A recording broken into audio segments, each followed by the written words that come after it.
პირველ საკითხად გვექნება საქართველოს საგარეო საქმეთა მინისტრის ქალბატონი მაკა ბოჭორიშვილის გამოსვლა ინტერპელაციით მიღებული შეკითხვების საპასუხოდ. აქედან პროცედურიდან გამომდინარე პირველად ტრიბუნას უთმობთ ბატონ გიორგი შარაშიძეს, შეკითხვების ავტორი პოლიტიკური ჯგუფის სახელით გამოვა შეკითხვებს დასვავს. რომ მცირეა, თუმცა დაგიმატებთ საჭიროების შემთხვევაში.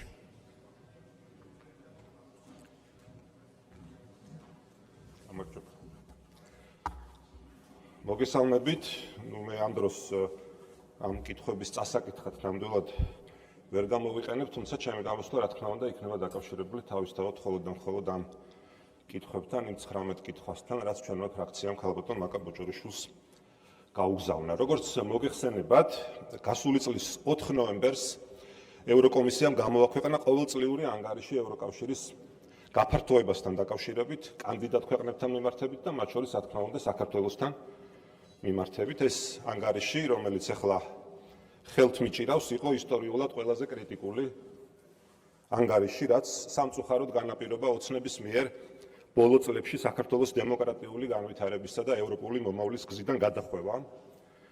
სერიოზულმა უკუსლამ 9 ნაბიჯის განხორციელებასთან მიმართებით, რაც მოგეხსენებათ ყველას კარგად, რომ საქართველოს მიენიჭა იმ დათქმით და იმ პირობით, რომ ეს 9 ნაბიჯი უნდა შესრულებულიყო იმისთვის, რომ საქართველოს განეცადა შემდგომი პროგრესი ევროკავშირში გაწევრიანების მიმართულებით და გადასულიყო მოლაპარაკებების ეტაპზე, რაც სამწუხაროდ არ მოხდა.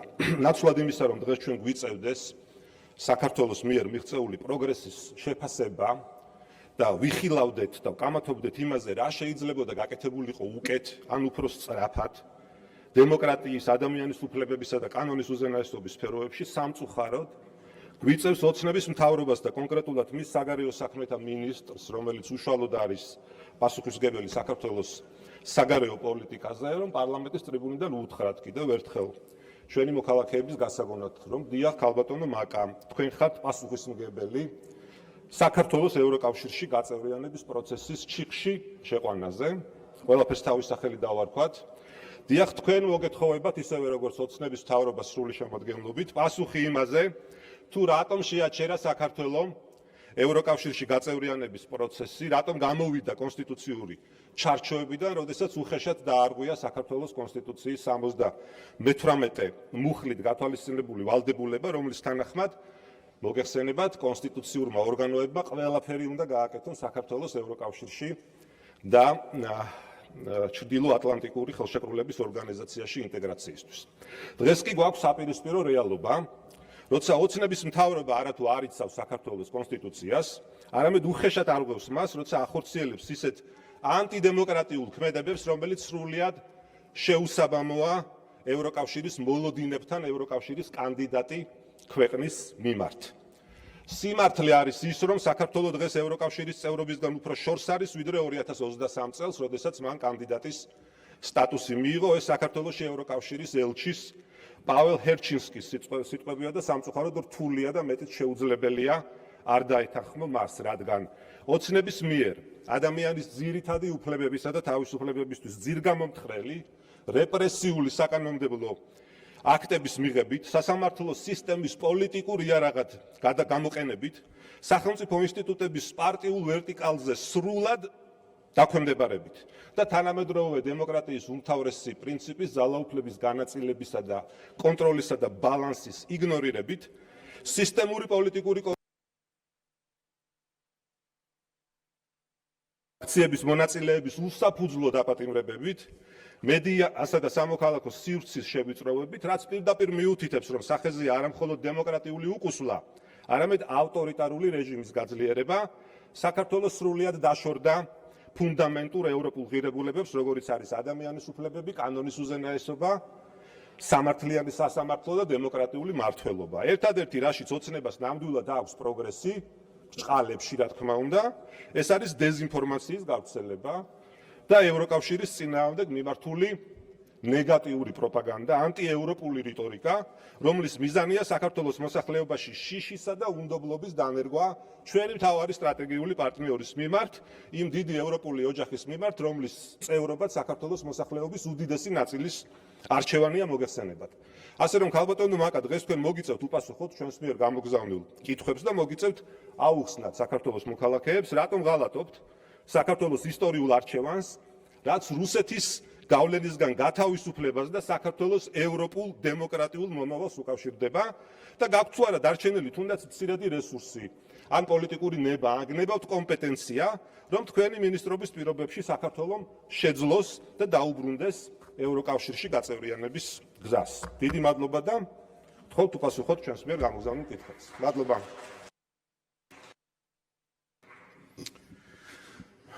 საქართველოს საგარეო საქმეთა მინისტრს ქალბატონ მაკა ბოჭორიშვილს ვთხოვთ ტრიბუნასთან და შეკითხვებს გასცეს პასუხი.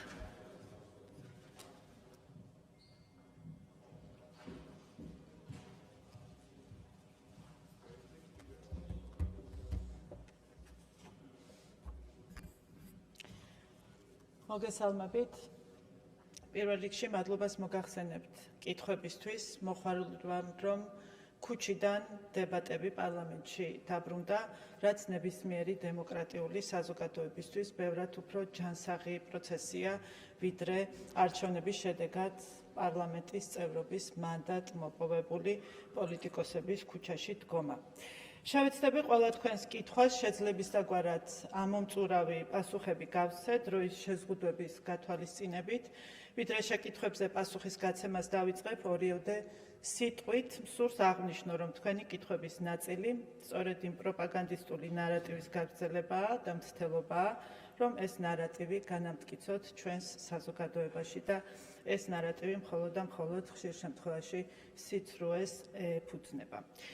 მიუხედავად ამისა, მე კიდევ ერთხელ შევეცდები განმარტო მთელი რიგი საკითხები თქვენთვის და მათთვის, ვისაც ცოტაოდენ მაინც კიდევ სჯერა ამ ცრუ ნარატივების. დასმულია 19 კითხვა, რამდენიმე საკითხს შეეხება ეს 19 კითხვა, შევეცდები თემების მიხედვით გაგცეთ პასუხები და ვთხოვთ ზომის თავმჯდომარეს დროის გაგრძელებას, ვინაიდან საკმაოდ მოცულობითი კითხვებია და შესაბამისად პასუხებიც საკმაოდ მოცულობითი იქნება და მოითხოვს გარკვეულ დროს. დავიწყებ ევროკავშირთან ურთიერთობების და გაფართოების პოლიტიკასთან დაკავშირებულ კითხვებზე პასუხებით. ტყუილია თითქოს ქართულმა ოცნებამ ცალმხრივი გადაწყვეტილებით ევროინტეგრაციის პროცესი 2028 წლამდე შეაჩერა. ქართულ ოცნებას ევროინტეგრაციის პროცესი არასდროს შეუჩერებია, პირიქით ქართული ოცნების ხელისუფლების თანმიმდევრული პოლიტიკის შედეგად თამამად შეგვიძლია ვთქვათ, რომ დღეს საქართველოს სხვადასხვა მიმართულებით ბევრად უფრო ახლოს არის ევროპულ სტანდარტებთან, ვიდრე სხვა კანდიდატი ქვეყნები. სწორედ ქართული ოცნების მმართველობის შედეგად საქართველოს ერთმნიშვნელოვნად უფრო დემოკრატიული და თვისობრივად განსხვავებული სახელმწიფოა დღეს, ვიდრე ის გახდათ 2012 წელს. 2014 წლიდან საქართველოს როგორც ევროკავშირის ასოცირებულმა პარტნიორმა ქვეყანამ, სწორედ ქართული ოცნების ხელისუფლების ძალისხმევით, ყველა მიმართულებით თვალსაჩინო პროგრესს მიაღწია, რომლის უარყოფაც თავად ძალიან კრიტიკულად განწყობილ ევროპულ ბიუროკრატიასაც კი მოუწია ამ პროგრესის აღიარება 2023 წელს, მაშინ, როდესაც წელიწად ნახევრის უსამართლო დაგვიანებით მიანიჭა ჩვენს ქვეყანას კანდიდატის სტატუსი თავისივე ანგარიშების და დასკვნების საფუძველზე. საქართველოს პროგრესის, რომლის უკან სწორედ ქართული ოცნების ხელისუფლება დგას, დასტურია ევროკომისიის ყველა ანგარიში, რაც კი 2025 წლამდე მომზადებულა ბრიუსელში და გამოქვეყნებულა. პოლიტიკური დიალოგი საქართველოსთან 2024 წელს ბრიუსელის გადაწყვეტილებით შეჩერდა და არა ქართული ოცნების, როგორც ეს თქვენს კითხვებშია წარმოჩენილი. შეგახსენებთ 2024 წლის 9 ივლისს თუ როგორ განგვიმარტა ევროკავშირის ელჩმა საქართველოში ბატონმა პაվել ჰერჩინსკიმ 2024 წლის 27 ივნისს ევროპული საბჭოს გადაწყვეტილება. მან განაცხადა, რომ ევროკავშირმა მიიღო გადაწყვეტილება საქართველოს ევროკავშირში გაწევრიანების პროცესის შეჩერების შესახებ, ციტირებ, სამწუხაროდ საქართველოს ევროკავშირში გაწევრიანების პროცესი ამჟამად გაჩერებულია. ეს ევროკავშირის ლიდერებმა ევროპული საბჭოს ბოლოს ხდომაზე გადაწყვიტეს. ევროკავშირში გაწევრიანება ჩვენთვის საქართველოს მოქალაქეთა დიდი ნაწილისთვის, დიდი უმრავლესობისთვის არის ჩვენს ისტორიაზე, კულტურაზე, იდენტობაზე დაფუძნებული მისწრაფება, რომელიც მიზნად ისახავს ჩვენი ქვეყნის უსაფრთხოებისა და კეთილდღეობისთვის საუკეთესო გარანტიების შექმნას. ჩვენთვის და ჩვენი საზოგადოების უდიდესი ნაწილისთვის ცხადია, თუ რას ემსახურებოდა და ემსახურება ეს განცხადებები მუქარა და შანტაჟი საქართველოს ევროპული პერსპექტივის კანდიდატის სტატუსის თუ ევროკავშირში წევრობის შესახებ. ამ საკითხებით მუდმივი მანიპულირება მხოლოდ და მხოლოდ აზიანებს ჩვენთვის ასეთ მნიშვნელოვან საკითხს და პროცესს.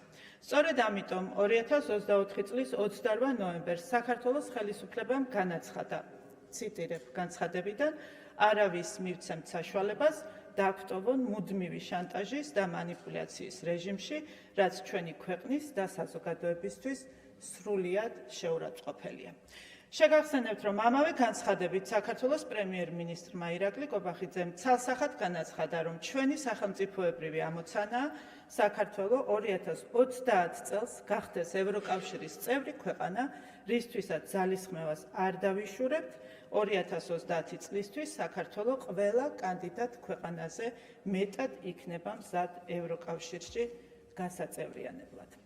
აქვე გაკეთდა განმარტება მოლაპარაკებების გახსნა დღეს ისევე გამოიყენება ჩვენი ქვეყნის დასაშანტაჟებლად და საზოგადოების გახლეჩვის ინსტრუმენტად, როგორც მანამდე კანდიდატის სტატუსი გამოიყენებოდა.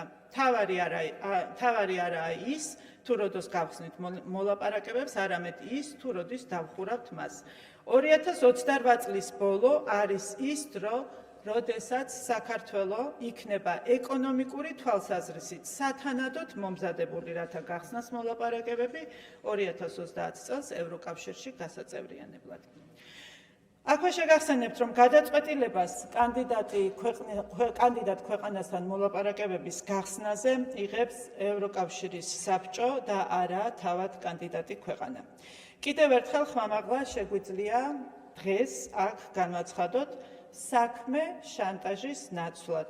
ევროკავშირის საბჭოს გადაწყვეტილების მიღებისთანავე მზად ვართ ვაწარმოოთ მოლაპარაკებები ევროკავშირთან, თუმცა ამისთვის საჭიროა მინიმუმ ის, რომ ევროკავშირის ბიუროკრატია დაუბრუნდეს ასოცირების შეთანხმებით ნაკისრი ვალდებულებების შესრულებას და ამავე შეთანხმებით გათვალისწინებული პოლიტიკური დიალოგის წარმოებას საქართველოსთან, რომელიც 2024 წელს შეაჩერა.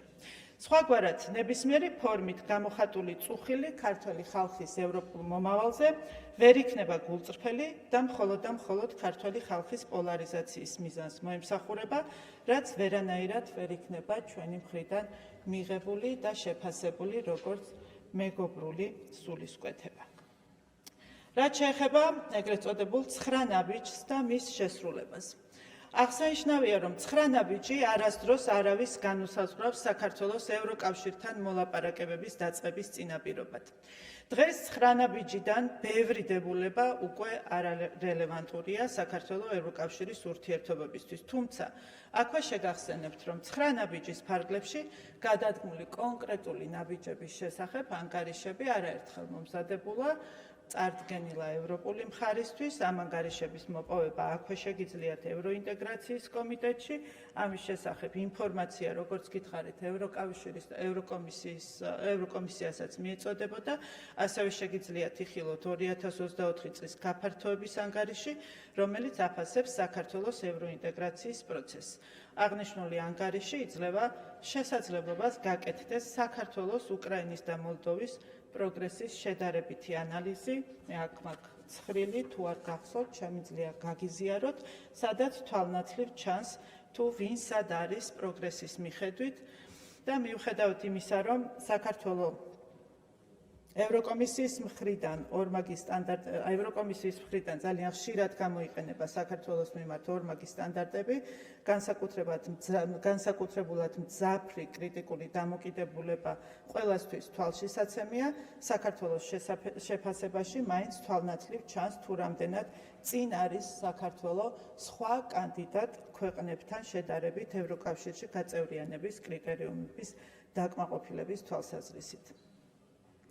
სწორედ ამ პროგრესის მიჩქმალვის სურვილით აიხსნება ის ფაქტი, რომ 2025 წელს გაფართოების ანგარიშის მომზადებისას, ეს ის ანგარიშია, რომელიც თქვენ გქონდათ დღეს აქ წარმოდგენილი, ევროკომისიამ უარი თქვა საქართველოს შეფასებაზე ყველა იმ მიმართულებით, რომლითაც შესაძლოა ასახულიყო საქართველოს პროგრესი და სწორედ საქართველოს ასე ვთქვათ, ის მოწინავე პოზიციები, რაც საქართველოს აქვს სხვა კანდიდატ ქვეყნებთან შედარებაში.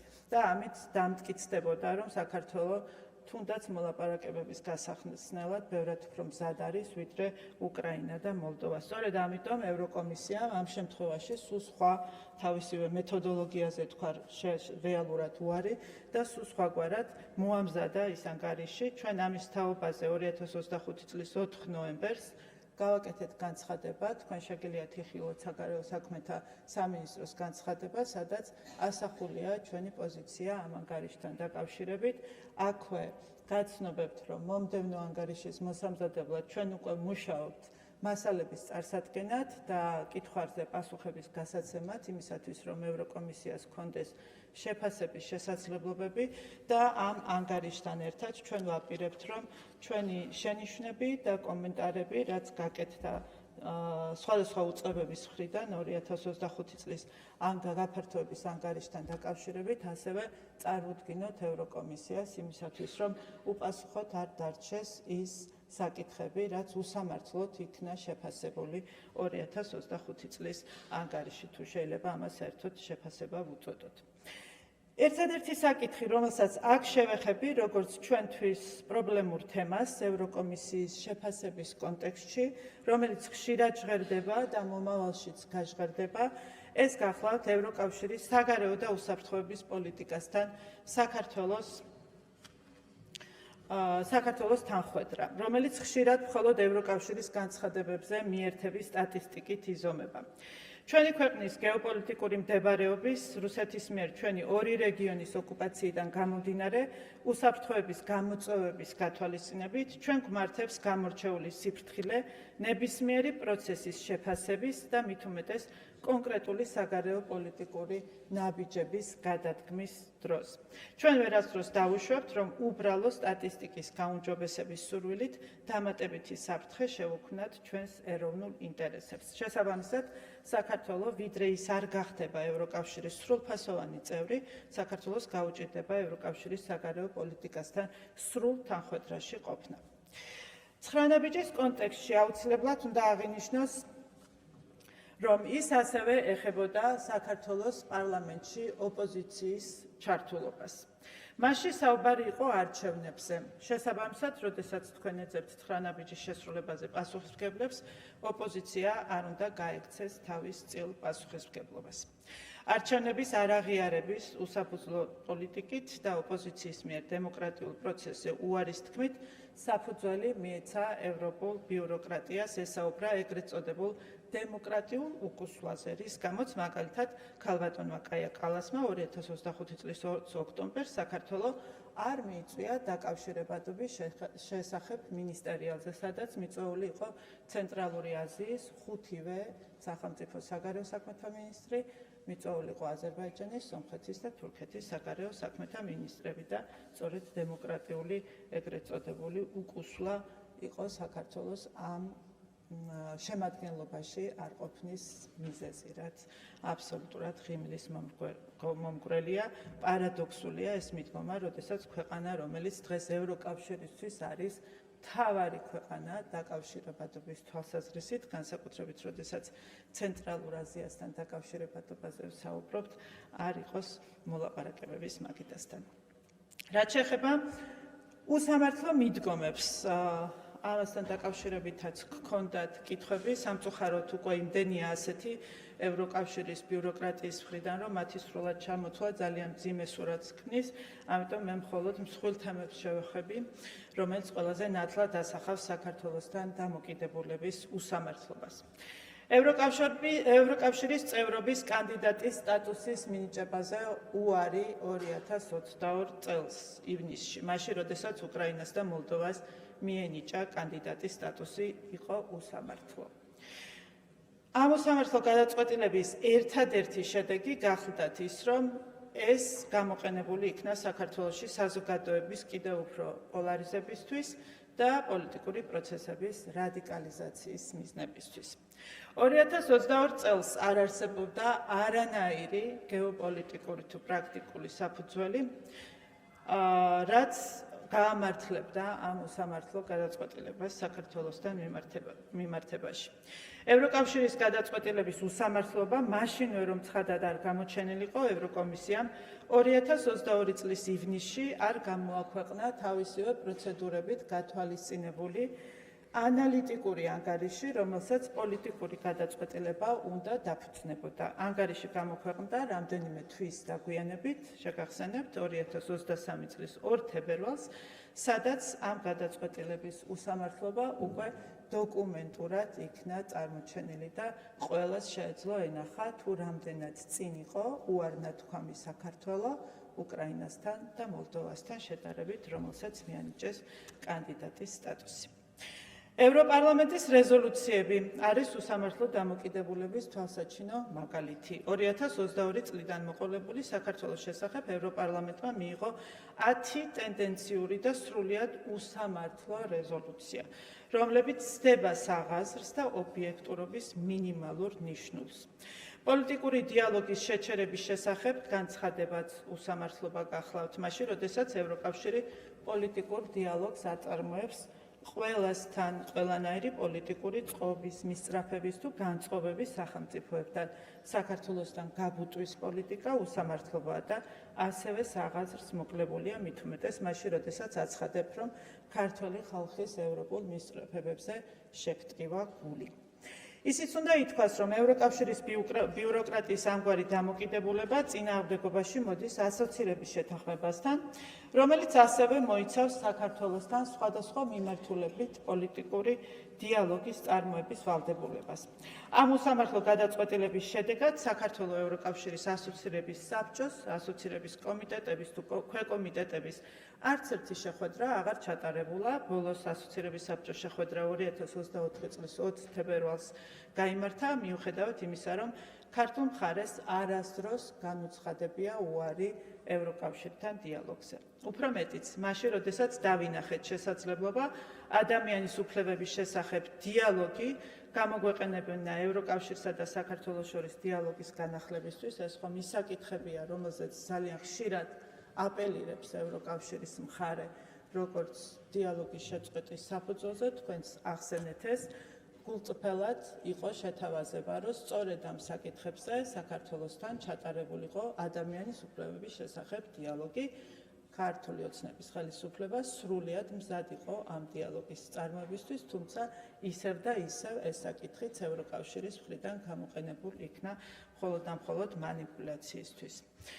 მიუხედავად ამგვარი უსამართლო დამოკიდებულებებისა, ევროკავშირის ბიუროკრატიის მხრიდან და ეგრეთ წოდებული იზოლაციის იმიტაციისა, საქართველოს ხელისუფლება აქტიურად იყენებს საერთაშორისო ორგანიზაციების პლატფორმებს, ასევე სხვადასხვა საერთაშორისო ფორუმებს, ორმხრივ კავშირებს საქართველოს ეროვნული ინტერესების შესაბამისად საგარეო პოლიტიკის წარმართვისთვის და ჩვენი ქვეყნის პოზიციების სათანადოდ დასაცავად.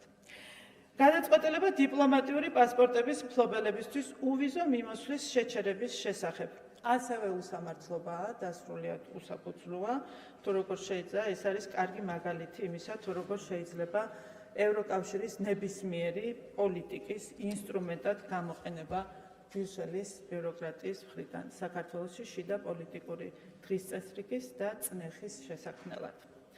რაც შეეხება ბრალდებებს, ეგრეთ წოდებული ანტიდასავლური თუ ანტიევროპული რიტორიკის შესახებ, ესეც გახლავთ იმ პროპაგანდის ორკესტრირებული კამპანიების და მათ შორის მიზანმიმართული უცხოური საინფორმაციო манипуляციების და ჩარევის გაგრძელება, რაც გამოიყენება ჩვენი ქვეყნის წინააღმდეგ და მიმართულია საქართველოს ეროვნული ინტერესების დაზიანებისკენ. ჩვენ გვაქვს მომზადებული საკმაოდ ვრცელი კრებული, მე აქ მაქვს, დიდია, ესეც ბევრია, ძალიან. შემიძლია დაგიტოვოთ, რომ გაეცნოთ. სადაც თავმოყრილია რეზოლუციები, სხვადასხვა დოკუმენტები, განცხადებები, რომლის ავტორებიც არიან უცხო ქვეყნების, ძირითადად ევროპელი პოლიტიკოსები, უცხოური ორგანიზაციები, ეგრეთ წოდებული სამოქალაქო საზოგადოების აქტივისტები, ხანდახან ელჩებიც და აღნიშნული რეზოლუციები თუ განცხადებები ხშირ შემთხვევაში მიმართულია ქვეყნის მოქალაქეების მიერ არჩეული ხელისუფლების წინააღმდეგ და წარმოადგენენ თავდასხმას ქვეყნის ლეგიტიმურ ხელისუფლებაზე, რომელიც ლეგიტიმურად იცავს ჩვენი ქვეყნის ეროვნულ ინტერესებს. ამ ვითარებაში საპასუხო განცხადებები ანტიევროპულ ან ანტიდასავლურ რიტორიკად არ უნდა მოინათლოს.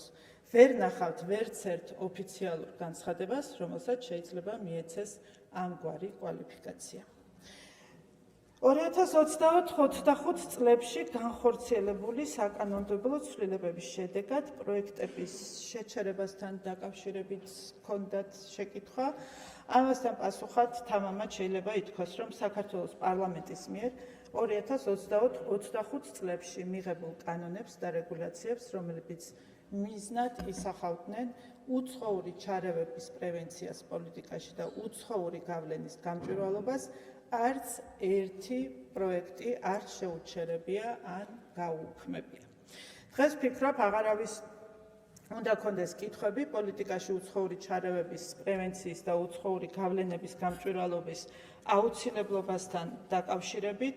დღეს თვალნათლივ ჩანს თუ რამდენად უკავშირდება ყოველივე ეს ჩვენი ქვეყნის უსაფრთხოებას და ჩვენი ქვეყნის სტაბილურობას. სტატისტიკა მოწმობს, თუ როგორია კანონების აღსრულებასთან დაკავშირებით საქართველოს მთავრობის დამოკიდებულება. 2025 წლის 16 აპრილიდან 2025 წლის 26 წლის 8 აპრილის ჩათვლით მთავრობის ადმინისტრაციაში წარდგენილი განცხადებებიდან გადაწყვეტილება მიღებულია 165 საგრანტო განცხადებასთან დაკავშირებით. დადებითი რეკომენდაციის მაჩვენებელი არის 95%-ზე მეტი. აქედან შეიძლება იმსჯელოთ, თუ როგორია საქართველოს მთავრობის დამოკიდებულება პროექტების განხორციელებასთან დაკავშირებით. შეგვიძლია თამამად ვთქვათ, რომ არც ერთ პროექტზე, რომელიც საქართველოს ეროვნული ინტერესების წინააღმდეგ არ იყო, არ თქმულა უარი. 95%-ზე მეტი აქ საუბარი არის დაახლოებით 47 მილიონი ლარის ოდენობის პროექტებზე და შესაბამისად ეს სტატისტიკა ყველაფერს პასუხობს და ცხადია თუ რასთან გვაქვს საქმე. აქაც უნდა აღვნიშნოთ, რომ განცხადებები, რომელიც ჩვენ გასული წლის განმავლობაში გვეცმოდა პროგრამების შეწყვეტის შესახებ, იქცა ერთგვარ პოლიტიკურ ინსტრუმენტად გარკვეული აქტორების მხრიდან, მაშინ როდესაც არც ერთ პროექტს, რომელიც წინააღმდეგობაში არ მოდის ჩვენი ქვეყნის ეროვნულ ინტერესებთან, არ მიუღია უარი განხორციელებაზე. რაც შეეხება კითხვას, ჰქონდა თუ არა ევროკავშირთან ურთიერთობებში დამდგარ ეგრეთ წოდებულ კრიზისის გავლენა ამერიკის შეერთებულ შტატებთან სტრატეგიულ პარტნიორობაზე, მოგახსენებთ, რომ ევროკავშირთან ურთიერთობებში დამდგარ ეგრეთ წოდებულ კრიზისს და ბაიდენის ადმინისტრაციის მიერ საქართველოსთან სტრატეგიული პარტნიორობის შეჩერებას, ამ შეჩერების შესახებ გადაწყვეტილებას ერთი და იგივე ავტორები ყავს, რომლებიც საქართველოს ურთიერთობებს ევროკავშირთან და ამერიკის შეერთებულ შტატებთან იყენებენ მხოლოდ და მხოლოდ პოლიტიკურ ინსტრუმენტად შანტაჟისთვის და ზეწოლისთვის. იმედის მომცემია ამერიკის შეერთებულ შტატებში პრეზიდენტ დონალდ ტრამპის ადმინისტრაციის მიდგომები ყველა იმ საკითხთან დაკავშირებით, რამაც საქართველოსა და ამერიკის შეერთებულ შტატებს შორის ურთიერთობებში ერთგვარი უკუსვლა გამოიწვია და იმედი გვაქვს, რომ ეს მიდგომები პოზიტიურად აისახება საქართველოსა და ამერიკის შეერთებულ შტატებს შორის ურთიერთობების გადატვირთვის პროცესში. რაც შეეხება კითხვას ხა უკვე რუსეთ-საქართველოს კონფლიქტთან დაკავშირებით ძალის არ გამოყენების ხელშეკრულების ხელმოწერის საკითხზე. კიდევ ერთხელ შეგახსენებთ, რომ ამ საკითხზე საქართველოს პოზიცია არის ძალიან კაფიო, თანმიმდევრული და ურყევი და ეს პოზიცია ეფუძნება საერთაშორისო სამართლის ფუნდამენტურ ნორმებს, პრინციპებს, მათ შორის გაეროს წესდებას და ჰელსინკის დასკვნით აქტს. რუსეთის მიერ ძალის არ გამოყენების ვალდებულების დადასტურება და შესრულება წარმოადგენს ჟენევის საერთაშორისო მოლაპარაკებების ერთ-ერთ მნიშვნელოვან საკითხს, რასაც საქართველოს დელეგაცია მუდმივად სვამს ყოველი რაუნდის ფარგლებში და აქტიურად და თანმიმდევრულად მსჯელობს ამ საკითხზე, სწორედ ჟენევის საერთაშორისო მოლაპარაკებების ფარგლებში. ზოგადად საქართველოს ხელისუფლებას აქვს გაცხადებული კონფლიქტის მშვიდობიანი დარეგულირების პოლიტიკა, რასაც მიყვება და ახორციელებს და ამასთან ყველაფერი კეთდება აღნიშნული საკითხის საერთაშორისო დღის წესრიგში შენარჩუნებისთვის. დამერწმუნეთ, ეს არ არის მარტივი გლობალურად მიმდინარე პროცესების ფონზე და მოითხოვს ყოველდღიურ მუშაობას დიპლომატიური სამსახურის მიერ. ამ კონტექსტში უნდა აღინიშნოს ისიც, რომ რუსეთის უკანონო ქმედებებთან დაკავშირებით საერთაშორისო საზოგადოების ინფორმირებისა და რეაგირებისთვის ყოველთვის ხდება არსებული საერთაშორისო მექანიზმების და ინსტრუმენტების გამოყენება. კონკრეტულად, სოხუმის აეროპორტის საკითხზე გქონდათ კითხვა სამოქალაქო ავიაციის საერთაშორისო ორგანიზაციას 2025 წლის 20 თებერვალს გაეგზავნა შესაბამისი ნოტა, სადაც აღნიშნულია, რომ ოკუპირებულ აფხაზეთში საქართველოს მთავრობის ნებართვის გარეშე განხორციელებული ფრენები უკანონოა და ხორციელდება საერთაშორისო სამართლის ნორმების დარღვევით. საქართველოს დიპლომატიური სამსახური მუდმივად აგრძელებს მუშაობას ყველა საერთაშორისო ორგანიზაციასთან, რომლის ფარგლებშიც შესაძლებლობა გვაქვს რაიმე ინსტრუმენტი გამოვიყენოთ ჩვენი გაცხადებული მიზნის კონფლიქტის მშვიდობიანი დარეგულირების მისაღწევად. ზოგადად, თავად ოკუპაცია არის უკანონო ქმედება, საერთაშორისო ნორმების დარღვევა და შესაბამისად ყველაფერი, რაც მის ფარგლებში ხორციელდება, უნდა შეფასდეს უკანონო ქმედებად და ეს ასეც ხდება ხოლმე. საქართველოს ხელისუფლების დამოკიდებულება კარგად ჩანს საერთაშორისო სასამართლოების 2021-25 წლების გადაწყვეტილებებში. ჩვენი საერთაშორისო სამართლებრივი ბრძოლის შედეგები, რომლითაც სამართლებრივად ვამტკიცებთ ჩვენს პოზიციებს რუსეთის ფედერაციის წინააღმდეგ საქართველოს რეგიონების უკანონო ოკუპაციასთან დაკავშირებით. ამ მოცემულებაში, როდესაც საქართველოს ტერიტორიები რუსეთის ფედერაციის მიერ არის ოკუპირებული, სარკინიგზო მიმოსვლისა თუ დიპლომატიური ურთიერთობების აღდგენის საკითხზე საუბარი ვერ იქნება. ასევე არარელევანტურია საუბარი ნეიტრალიტეტის საკითხთან დაკავშირებით, რომელთანაც ჰქონდათ ასევე კითხვები. რაც შეეხება საერთაშორისო სანქციების რეჟიმების იმპლემენტაციის საკითხზე დასმულ კითხვებს, მოგახსენებთ, რომ საქართველოს ხელისუფლებამ, როგორც კი სანქციების რეჟიმები იქნა ამოქმედებული, მყისიერად მიიღო ყველა საჭირო ზომა იმისათვის, რომ საქართველოს ტერიტორია არ ყოფილიყო გამოყენებული სანქციების რეჟიმების გვერდისავლისთვის და ამ დრომდე წარმატებით ასრულებს ამ პოლიტიკას. 2023 წლის ივნისში მოგეხსენებათ, რომ საქართველოს სტუმრობდნენ ამერიკის შეერთებული შტატების, ევროკავშირის და დიდი ბრიტანეთის წარმომადგენლები, რომლებიც მუშაობენ სანქციების საკითხებზე და ჩვენ მათთან გვქონდა საკმაოდ ინტენსიური დიალოგი, გავაცანით ყველა ის მექანიზმი, რაც საქართველოს ჰქონდა იმ დროისთვის შემუშავებული, რომელიც დღემდე ძალიან ეფექტიანად მუშაობს და შესაბამისად სწორედ ამ მექანიზმების ფარგლებში რეგულარულად ხდება ინფორმაციის გაცვლა ევროპულ მხარესთან სანქციების შესრულებასთან დაკავშირებით. აღსანიშნავია ასევე ევროკავშირის სპეციალურ წარმომადგენელთან, ბატონ ოსალივალთან რეგულარული კომუნიკაცია. ეს წერილები არაერთხელ გაგვისაჯაროებია, თქვენ შეგიძლიათ ნახოთ ევროკავშირის მხარე, როდესაც ახალი სანქციების პაკეტი იქ არის ხოლმე შემოღებული აცნობებს ქართულ მხარეს და ქართული მხარეც ყველა შესაბამის ზომას ატარებს იმისათვის, რომ კიდევ ერთხელ ვაჩვენოთ, რომ საქართველოს ტერიტორია არ იქნება სანქციების გვერდის ავლისთვის გამოყენებული.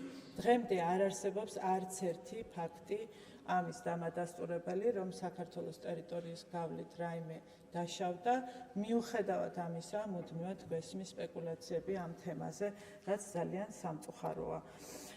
თუ ციფრები გაინტერესებთ, შემიძლია გითხრათ, რომ საქართველოს საბაჟო საზღვრებზე დაფიქსირდა სანქცირებული ტვირთის უკან დაბრუნების და საბაჟო პროცედურების განხორციელებაზე უარის თქმის 2777 შემთხვევა, ასევე რეგისტრაციის ეკონომიკურ ზონებში საქონლის ექსპორტზე და რეექსპორტზე უარის თქმის 1950-ზე მეტი შემთხვევა. დღეისთვის ასეთი მონაცემები გვაქვს.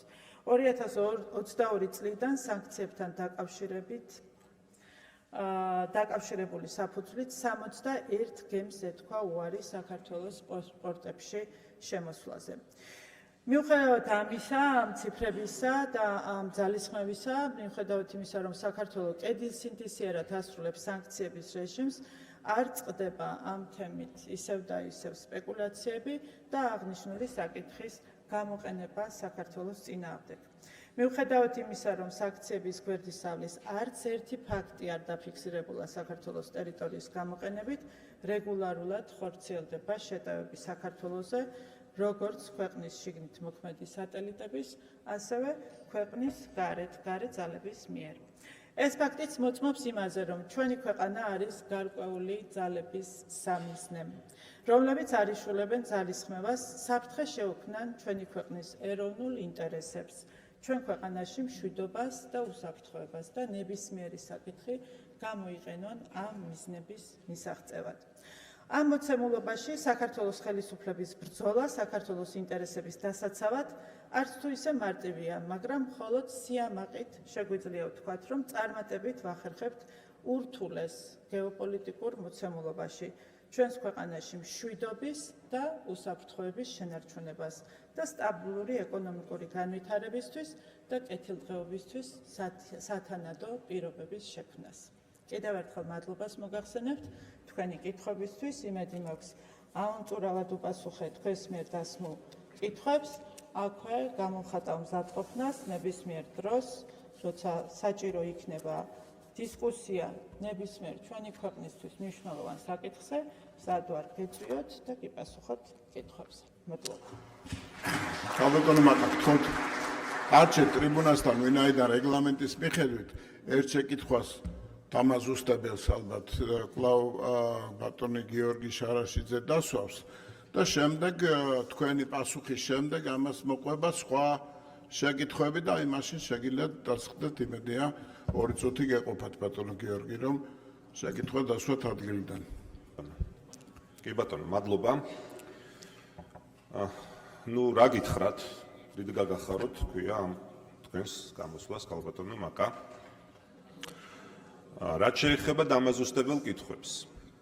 ნუ თქვენ საკმაოდ ისეთი ლავირება გამოიჩინეთ რაღაცა გარკვეული კატეგორიის კითხვებს, როგორც თქვენს პროპაგანდას სჭირდებოდა უპასუხეთ, რაღაც ნაწილს ფაქტობრივად არც კი უპასუხეთ და გვერდი აუარეთ, ამიტომ მინდა რა თქმა უნდა ამ დაზუსტების შესაძლებლობით ვისარგებლოთ და გთხოვოთ დააზუსტოთ. მაგალითად მეხუთე კითხვაზე პასუხი. რა კონკრეტული ქმედებები განახორციელეთ თქვენ პირადად, ანუ საქართველოს საგარეო საქმეთა სამინისტროს გულისხმობ 2025 წლის 4 ნოემბრის შემდეგ, როდესაც ეს ანგარიში, რომელიც მე გაჩვენეთ და თქვენს იცნობთ იმედია, გამოაქვეყნა ევროკომისია. კონკრეტულ ქმედებებს გულისხმობ. ანგარიში არის ისტორიულად ყველაზე კრიტიკული, თქვენ როგორც არ უნდა შეაფასოთ პროპაგანდისტულად და ევროკავშირში გაწევრიანების სურვილის მქონე პასუხისმგებლიან მთავრობას წესით და კანონით შესაბამისი რეაქცია უნდა ქონოდა ამ ანგარიშზე. ამიტომ კითხვა მდგომარეობს კონკრეტულად რა გააკეთეთ ამ ანგარიში მოცემული და მოტანილი კრიტიკული შეფასებების საპასუხოდ. კონკრეტულად 2025 წლის 4 ნოემბრის შემდეგ გულისხმობ. ეს ერთი დაზუსტება. მეორე დაზუსტება, ახლა თქვენ ძირითადად საუბრობდით კონტექსტზე შეცვლილ საგარეო გეოპოლიტიკურ სიტუაციაზე, რაც ნაწილობრივ ასეც არის და ამ ვითარებაში, რა თქმა უნდა, ლოგიკურად გადავდივართ ჩვენს მე-6 კითხვაზე, რომელიც გულისხმობს თუნდაც აი ამ შეცვლილ სიტუაციაში მთავრობას, რომელსაც წესით და კანონით კიდევ მეორედ უნდა კონდეს გაცხადებული სურვილი ევროკავშირში ინტეგრაციისა, რამდენად მოახდინეთ ამ გეგმის განახლება საერთოდ. ეცით რა არის? თქვენ გამოსვლაზე გადადიხართ უკვე, გამოსვლის რეჟიმზე ხართ. შეკითხვებზე თუ დაასრულებინეთ, რა თუ შეიძლება. კითხვას დავასრულებ და მაშინ გადარჩენ დროს შეფასებაზე გამოვიყენებ. ანუ კონკრეტულად გულისხმობ განახლებულ გეგმას. 2026 წლისთვის, როგორც თქვენ ამბობთ, რომ 2028-ში მზად ვიქნებითო და სასწაულებს მოახდენთო, ეს განახლებული გეგმა ხო უნდა არსებობდეს? გითხარით არსებობს თუ არა და თუ არსებობს, როგორ გამოიყურება? მადლობა. დიდი მადლობა, სანამ ქალბატონი მაგა გასცემს ამ შეკითხვის პასუხს, მინდა გაცნობოთ, რომ ამ მეტად საინტერესო განხილვას ესწრებიან ახალგაზრდები, მოსწავლეები, უცხოენების უმაღლესი სკოლიდან. შვენიერი სახელით ნინო ქვია ამ სკოლას. დიდი მადლობა, რომ გვესტუმრეთ. გთხოვთ ქალბატონო. მადლობთ. გეგმასთან დაკავშირებით, მართალი ბრძანდებით, გამომრჩა, არსებობს, რა თქმა უნდა, სამოქმედო გეგმები. ბოლო ასეთი სამოქმედო გეგმა დამტკიცებული იყო 2025 წლის აგვისტოში. ეს არის საჯარო, აქაც მოიპოვება პარლამენტში მთავრობის გეგმა. და ნაბიჯები, რომელსაც საქართველოს გams, ამის შესახებ ყოველწლიურად მზადდება ინფორმაცია, ახლაც ამ მომენტშიც საგარეო საქმეთა სამინისტრო ამზადებს შესაბამის ინფორმაციას ევროკომისიისათვის წარსადგენად, რაც შეეხება შენიშვნას 2025 წლის ანგარიშთან დაკავშირებით, თქვენ ალბათ ვერ გაიგეთ, კარგად ვთქვი. საგარეო საქმეთა სამინისტრომ გააკეთა განცხადება ამ უპრეცედენტოდ კრიტიკულ კი არა, უპრეცედენტოდ უსამართლო და უპრეცედენტოდ ყველანაირი წესის დარღვევით მომზადებულ ანგარიშთან დაკავშირებით. ევროკომისიას თავად აქვს წერილობითად ნათქვამი უარი საქართველოს შეფასებებზე, შემიძლია გაგიზიაროთ ეს წერილები, აქ მაქვს ესეც და დაგიტოვებთ. როდესაც ევროკომისიამ უარი თქვა კონკრეტული მიმართულებებით საქართველოს შეფასებაზე. ახლა ნახეთ, 2024 წელს შეჩერდა პოლიტიკური დიალოგი. პოლიტიკური დიალოგი გულისხმობს ევროკავშირის მხარესთან საბჭოს, კომიტეტების, ქვეკომიტეტების შეხვედრების ჩატარებას. ეს შეხვედრები ძირითადად გამოიყენება ინფორმაციის გასაცვლელად და პროგრესის თუ გამოწვევების შესახებ სასაუბროდ. იმ პირობებში, როდესაც ევროკომისიამ არც ერთი შეხვედრა არ ჩაატარა, გასაგებია, რომ გაებუტა ხელისუფლებას, პოლიტიკურ ხელისუფლებას. რას ერჩიან ექსპერტებს? ჩაატარონ ექსპერტული შეხვედრები, თუ კი აინტერესებთ პროგრესი, რა მიმართულებით, როგორ ვითარდება. დამერწმუნეთ, ყველა სამინისტრო, ყველა მიმართულებით, ყოველდღიურ რეჟიმში, ბევრად უფრო მეტს აკეთებს, ვიდრე ნებისმიერი კანდიდატი ქვეყანა. და თუ ევროკომისია იმ მეთოდოლოგიით, რა მეთოდოლოგიითაც ფასდება ყველა სხვა კანდიდატი ქვეყანა, შეაფასებს საქართველოს, ჩვენ წელს ანგარიშში ვიხილავთ სწორედ ამ მუშაობის შედეგებს. ამაში მე ვარ ღრმად დარწმუნებული. იმიტომ რომ უბრალოდ ცხადია, ყველანაირი შეფასებებიდან და ანგარიშებიდან ჩანს და იკვეთება ასე, სულ რო ევროკომისიის ანგარიშს არ დაველოდოთ, თუ სად არის დღეს საქართველო, სად არის უკრაინა, სად არის მოლდოვა და სხვა კანდიდატი ქვეყნები. საქართველო დღეს არის ბევრად უფრო წინ ყველა კრიტერიუმით, რა კრიტერიუმებითაც უნდა შეფასდეს კანდიდატი ქვეყნის მოსწრება თუ რეფორმების შესრულება. კიდევ ერთხელ 2025 წლის ანგარიშთან დაკავშირებით ჩვენ გვქონდა ძალიან ძირეული შენიშვნები, ყველა უწყების მიერ წარმოდგენილი იქნა დამატებითი ინფორმაციები, ესეც შეგვიძლია გაგიზიაროთ სურვილის შემთხვევაში, რაც ევროკომისიის მხარეს იმ ანგარიშებთან ერთად, რომელსაც ჩვენ წარუდგენთ უკვე 2025 წლის გეგმის შესრულებასთან დაკავშირებით, წარედგინება ვინაიდან არ დარჩეს უპასუხოთ არც ერთი უსამართლო შენიშვნა საქართველოსთან მიმართებაში. თქვენს მიერ წარმოდგენილ ანგარიშს კიდევ ერთხელ გეტყვით, ვერაფრით ვერ გავიზიარებთ, იმიტომ რომ არც საფუძვლიანია და არც სამართლიანი. მადლობა.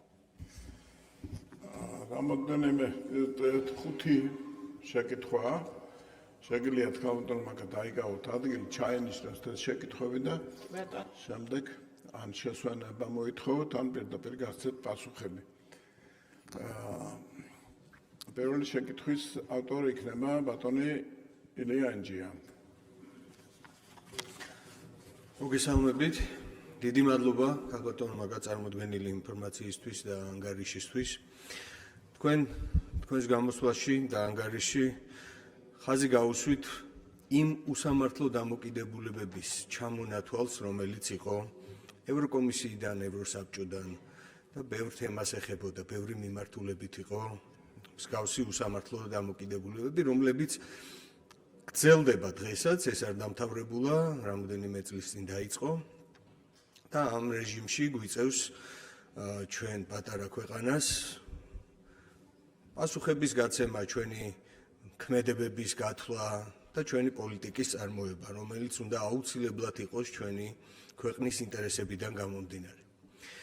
მაგრამ მნიშვნელოვანია ერთი მიმართულება, არსებობენ ცალკეული ქვეყნები, რომლებმაც როგორც პარლამენტის წევრები, მთავრობის წევრები პერსონალურად დაასანქციონეს. გვაქვს თუ არა ჩვენ მოთხოვნა მათგან ან ახსნა განმარტება რამენაირი, რა იყო ის არგუმენტები, რომლის საფუძველზეც მათ მიიღეს ეს გადაწყვეტილება საქართველოს მოქალაქეების ესეც შერჩევით ამათ მიმართ.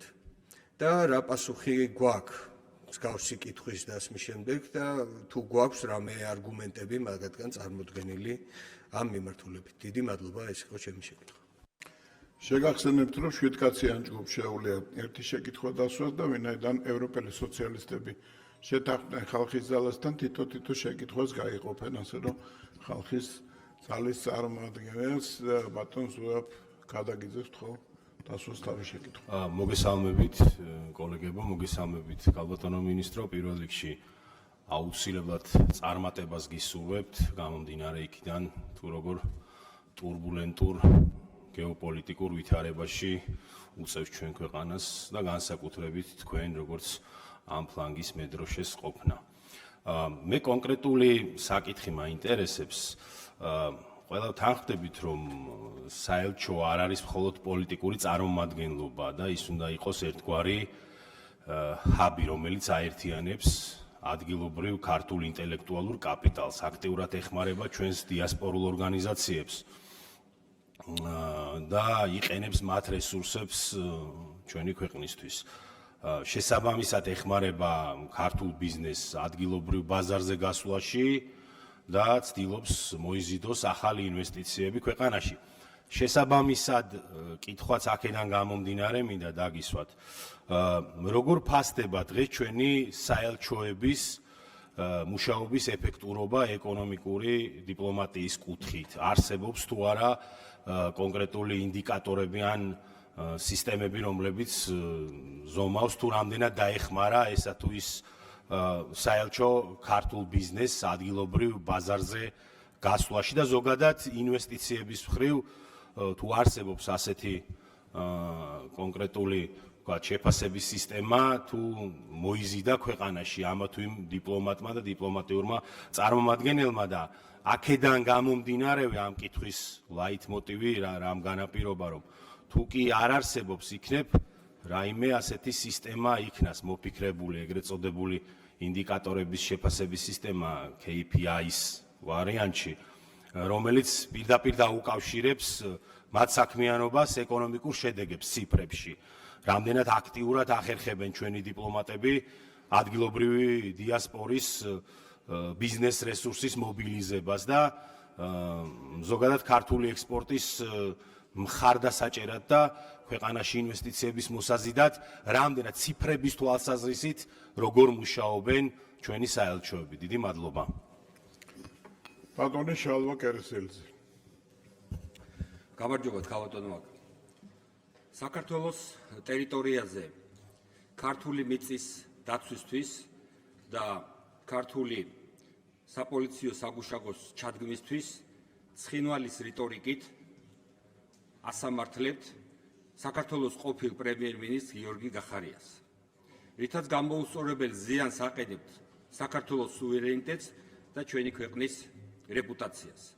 ამის ნათელი დასტური გახლავთ ის, რომ საოკუპაციო რეჟიმი გიორგი გახარიას გასამართლებისთვის საქართველოს ხელისუფლებას უხდის მადლობას და უფრო მეტიც მოითხოვს კატეგორიულად და პრინციპულად, რომ საოკუპაციო რეჟიმიდან რაც შეიძლება დროულად აღებული იქნას საგუშაგო, რომელიც სოფელ ჩორჩანაში მდებარეობს.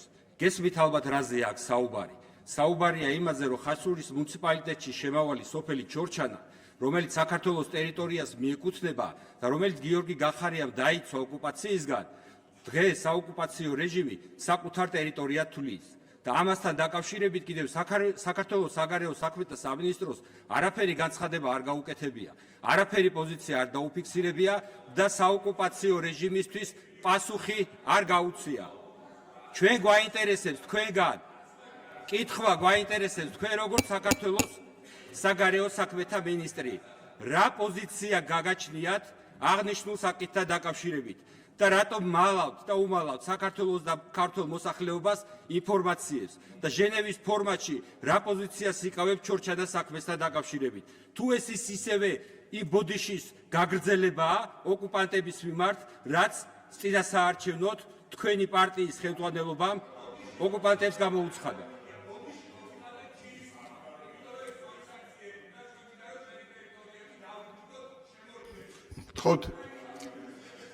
ხო დაუბრუნდეთ რა განხილვას რა ბატონ ლევან დიდი ბოდიში ბატონ შალმა დაამთავრეთ ხო შეკითხვა ბარემ ფრაქცია დაამთავროთ მაშინ ქალბატონი ბეკა ფილფანი დასვარ შეკითხვას და შემდეგ ბატონი გიორგი ჩაგვეტაძე მოგესალმებით ქალბატონ მაკა თქვენ რამდენჯერმე ახსენეთ ჩვენ არ შეგვიჩერებიაო თავად გააჩერეს ევროპელებმაო როდესაც რაც ორგანიზაციაში სურს გაწევრიანება და ამ ორგანიზაციის ფუნდამენტურ შეთანხმებას და ფუნდამენტურ ღირებულებებს თავად არ ღვევ და შემდეგ უბრალოდ ამბობ რომ თავად გააჩერეს ეს შეთანხმება ეს არის ამ ქვეყნის მოსახლეობის დიდი ნაწილის შეურაცხყოფა იმიტომ რომ ამ ქვეყნის მოსახლეობის დიდმა ნაწილმა აირჩია ევროინტეგრაცია. ზოგადად ესე რეგულირდება ურთიერთობები ადამიანებს შორისაც და ორგანიზაციებს შორისაც, როდესაც შეთანხმება იდება და ერთი მხარე ამ შეთანხმებას შეგნებულად არ ღვევს, მეორე მხარეს აღარ სჯერა ამ შეთანხმების და ის არ არის ვალდებული, რომ ამ შეთანხმების მისაღწევად ლანძღვის საპასუხოდ მეგობრული დამოკიდებულება ჰქონდეს. თქვენ გინდათ, რომ თქვენი მხრიდან ლანძღოთ, რასაც აკეთებთ ბოლო წლების განმავლობაში, ეძახოთ ყველაფერი, არ გააკეთოთ არაფერი და გააკეთოთ პირიქით და თქვენ მათგან ელით მეგობრულ დამოკიდებულებას. ახსენეთ ასევე, რომ ბევრ ასპექტშიო გაცილებით წინ ვართო, ვიდრე სხვა ქვეყნებია. აი ეს ასპექტები რა არის, იმიტომ რომ ამ ქვეყანაში ადამიანის თავისუფლება ნამდვილად არ არის სხვა ქვეყნებზე წინ, იმიტომ რომ ყავთ პოლიტიკური პატიმრები, ამ ქვეყანაში იდევნებიან ადამიანებს სიტყვის თავისუფლებისთვის და ამაზე უფრო მნიშვნელოვანი რა შეიძლება იყოს რომელი ასპექტი და კონკრეტულ კითხვაზე რო გადავიდე, ბოლო 5 წლის განმავლობაში თქვენ გააჩერეთ ევროინტეგრაცია, გააფუჭეთ ურთიერთობები ამერიკასთან, ვიზების საკითხი საფრთხის ქვეშ დააყენეთ, ამერიკისგან ვიზების მიღება გართულდა. თუ ვიყავით ასოცირებული ტრიოს ლიდერი, დღეს აღარ ვართ, რეგიონშიც აღარ ვართ ლიდერები და ამ ყოველფრის ფონზე მაინტერესებს თქვენ თვლით თუ არა თავს წარმატებულ მინისტრად და თუ თვლით თავს წარმატებულ მინისტრად ამ წარმატებაში მხოლოდ თქვენ მიგიწვით წვლილი თუ პარტიის საპატიო თავმჯდომარეს ბიძინა ივანიშვილსაც მიუძღვის წვლილი ამაზე რომ მიპასუხოთ თუ შეიძლება. კარგით.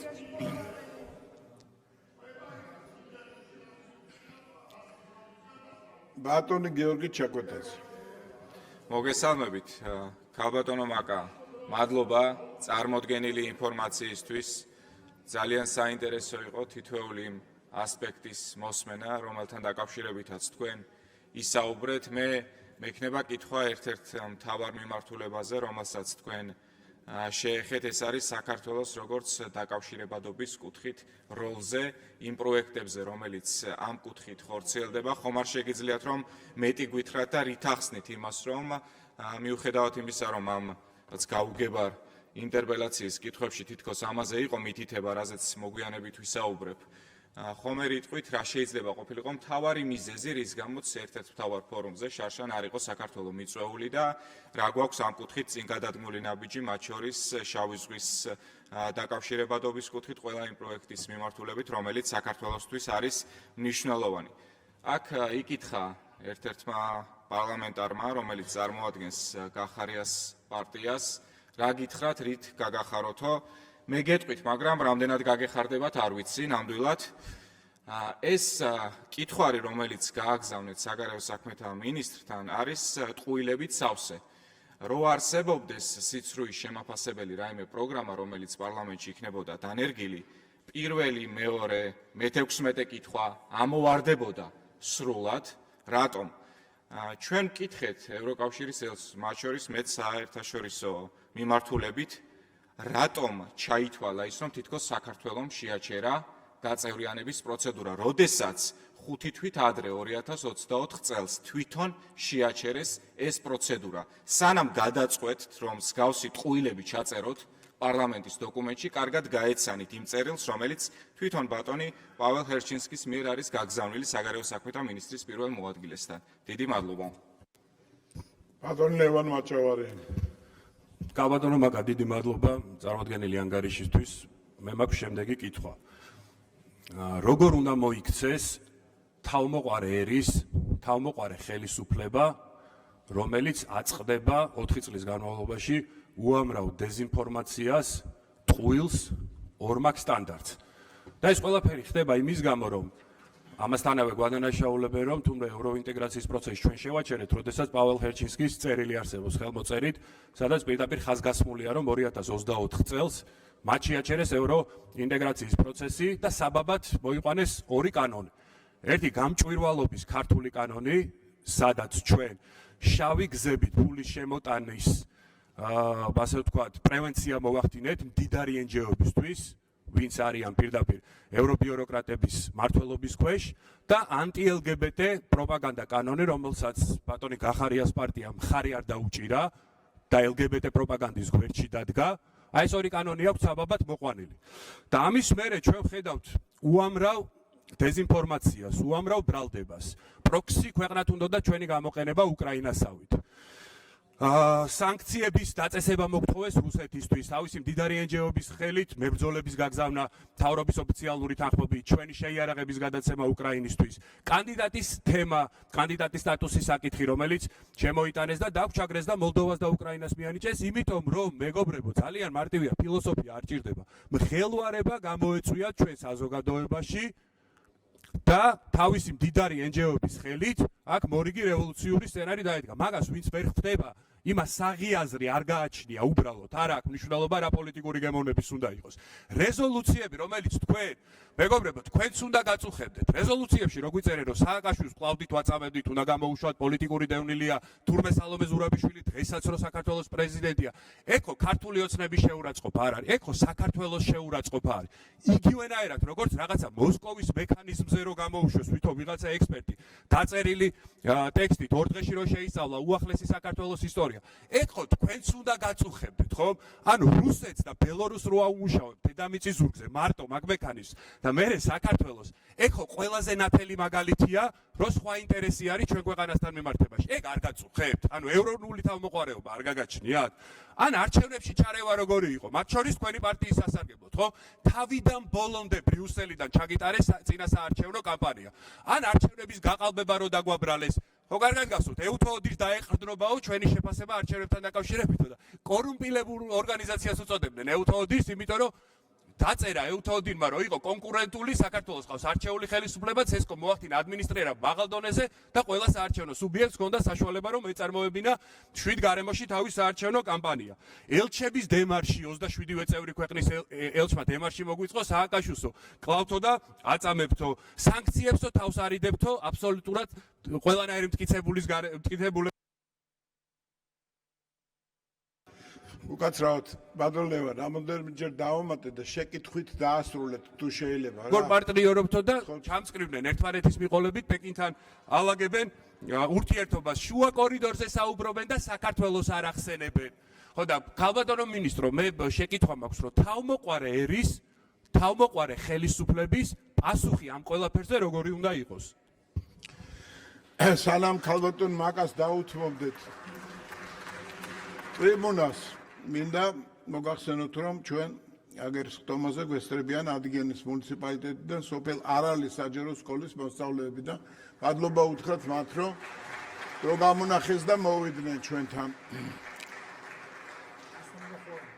ქალბატონ მაკა შესვენება თუ აგნებავთ, შეგიძლიათ მოხვიდეთ ტრიბუნასთან.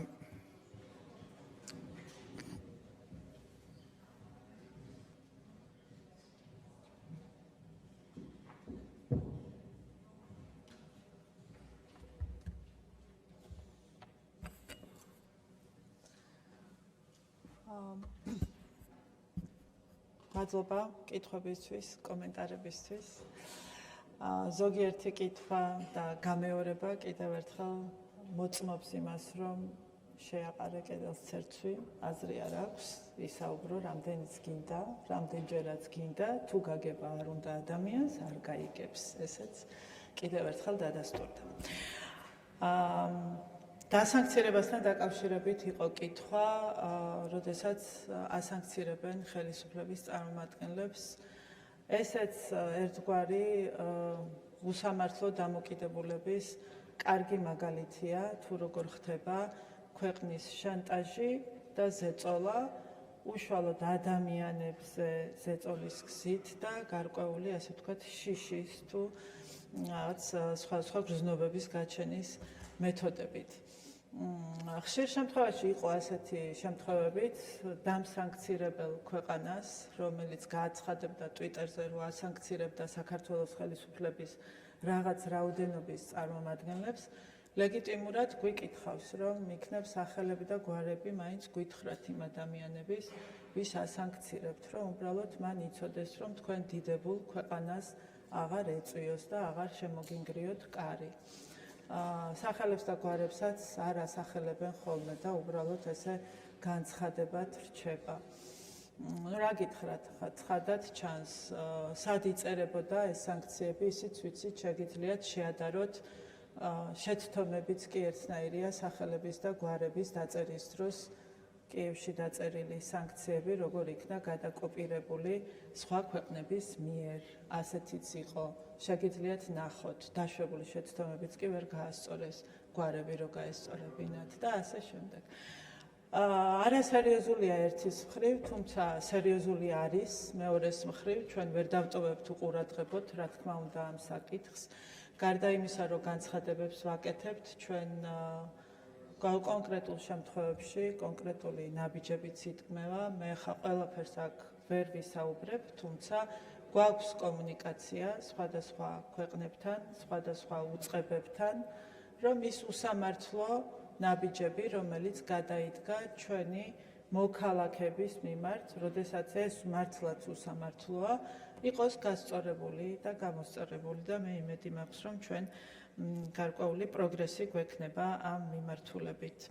ხო, საელჩო პოლიტიკური წარმომადგენლობა ბიზნესთან დაკავშირებით და ბიზნეს საქმიანობასთან დაკავშირებით, ინვესტიციების მოზიდვასთან დაკავშირებით, რა თქმა უნდა, ჩვენი საელჩოები არიან ჩვენი სახელმწიფოს პოლიტიკის განმახორციელებლები ჩვენი ქვეყნის საზღვრებს გარეთ და რა თქმა უნდა, ერთ-ერთი პრიორიტეტული მიმართულება არის ეკონომიკური საქმიანობის ხელშეწყობა, როგორც ჩვენი ბიზნესისთვის, ასევე უცხოური ინვესტიციების მოზიდვა და სწორედ ის წარმატებული ციფრებიც კარგად მეტყველებს ჩვენი საელჩოების აქტიურობაზე. ხა სხვადასხვა თქვენ ახსენეთ, თუ შეიძლება რომ რაღაც სისტემა შევქმნათ, არის სხვადასხვა მაგალითები, სხვადასხვა ქვეყანას აქვს მაგალითად მიდგომები იმ შემთხვევაში, როდესაც საელჩო წარმატებით განახორციელებს გარკვეულ პროექტებს, მათ ერთგვარად რაღაც ჯილდოების მექანიზმები ჰქონდეთ ამაში.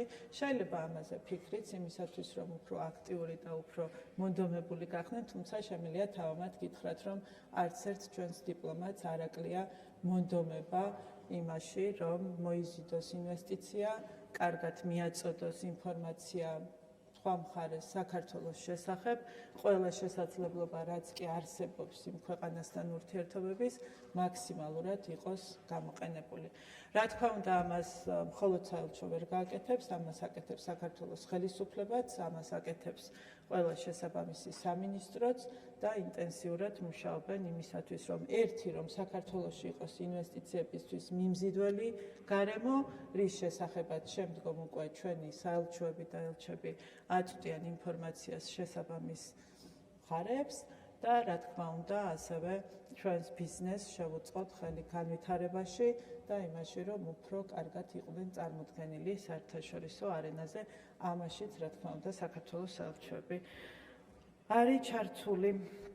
ახლა მე სამართლებრივი საკითხების პოლიტიზირება არის ის, რასაც მუდმივად ვამბობ, რომ არ უნდა ხდებოდეს, ბატონო შალვა, სამართლებრივი საკითხები არის სამართლებრივი საკითხები, პოლიტიკური საკითხები არის პოლიტიკური საკითხები, პოლიტიკოსს რო სამართლებრივი საკითხი შეეხება, ეს არ ნიშნავს, რომ ეს საკითხი ავტომატურად ხდება პოლიტიკური და მე არ მინდა სამართლებრივ კონკრეტულ საქმეზე ვისაუბრო აქ. რაც შეეხება ზოგადად ინციდენტებს და პროვოკაციებს, ამასთან დაკავშირებით მინდა ერთი რამ გითხრათ. ჩვენი ქვეყანა, ჩვენი ქვეყნის 20% არის ოკუპირებული. ჩვენ ქვეყანას აქვს უსაფრთხოების გამორჩეული გამოწვევები, რომელიც არც ერთ ევროპულ ქვეყანას არ აქვს დღეს ისეთი გამოწვევები აქვს. ამ პირობებში ნებისმიერი მოქმედების დროს, ნებისმიერი განცხადების დროს, ნებისმიერი ნაბიჯის გადადგმის დროს გვმართებს ორჯერ უფრო მეტი ფიქრი, მინიმუმ ორჯერ, თუ უფრო მეტჯერ არა, ვიდრე სხვა ქვეყნების შემთხვევაში, ვიდრე სხვა ვითარების შემთხვევაში. ჩვენ ბევრად უფრო ფრთხილები უნდა ვიყოთ და მით უმეტეს манипуляციურად და კიდევ უფრო რაღაც დამახინჯებულად რაღაც ფაქტების წარმოჩენაზე, ვიდრე თქვენ ხართ დღეს.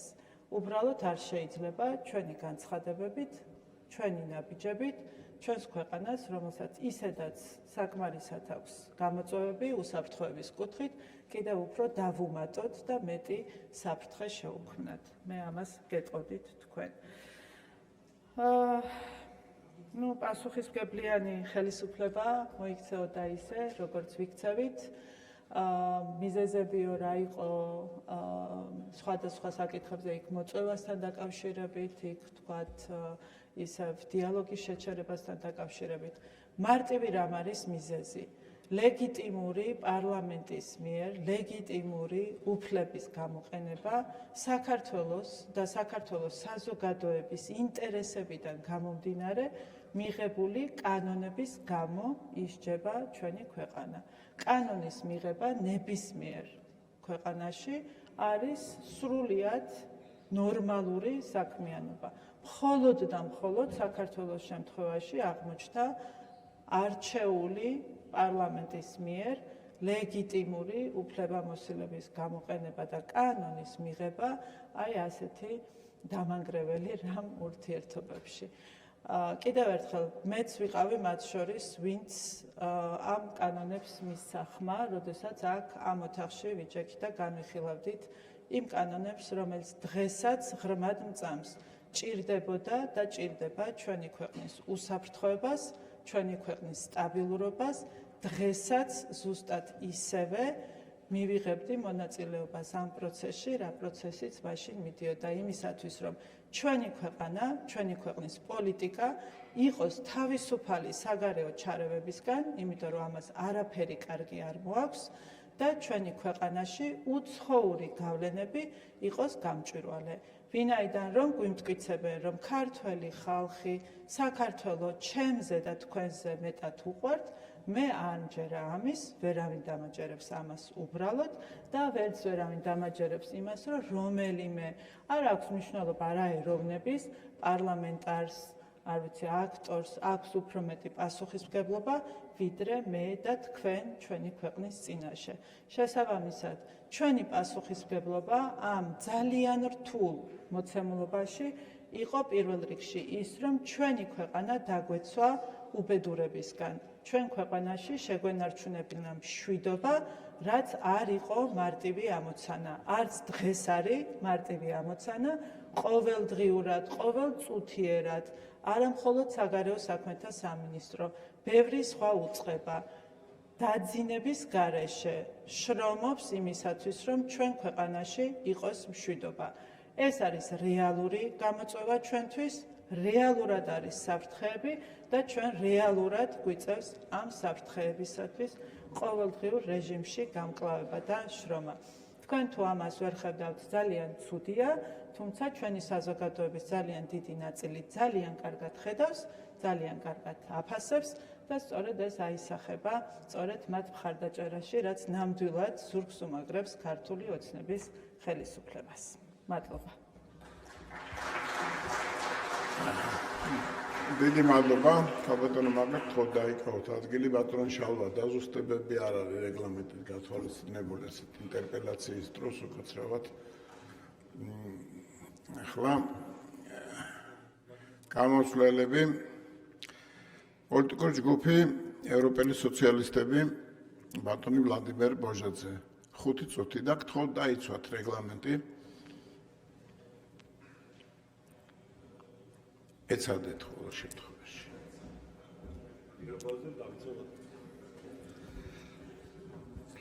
მოგესალმებით, კოლეგებო, მივესალმებით საგარეო საქმეთა სამინისტროს წარმომადგენლებს და კიდევ ერთხელ მინდა პირველ რიგში ანგარიშის მადლობა გადაგიხადოთ და ყველა თქვენს თანამშრომელს, ყველა ელჩს, დიპლომატს მადლობა იმისათვის, რასაც თქვენ აკეთებთ ამ ურთულეს მდგომარეობაში, იმისათვის, რომ დაიცვათ ჩვენი ქვეყნის სუვერენიტეტი და დამოუკიდებლობა.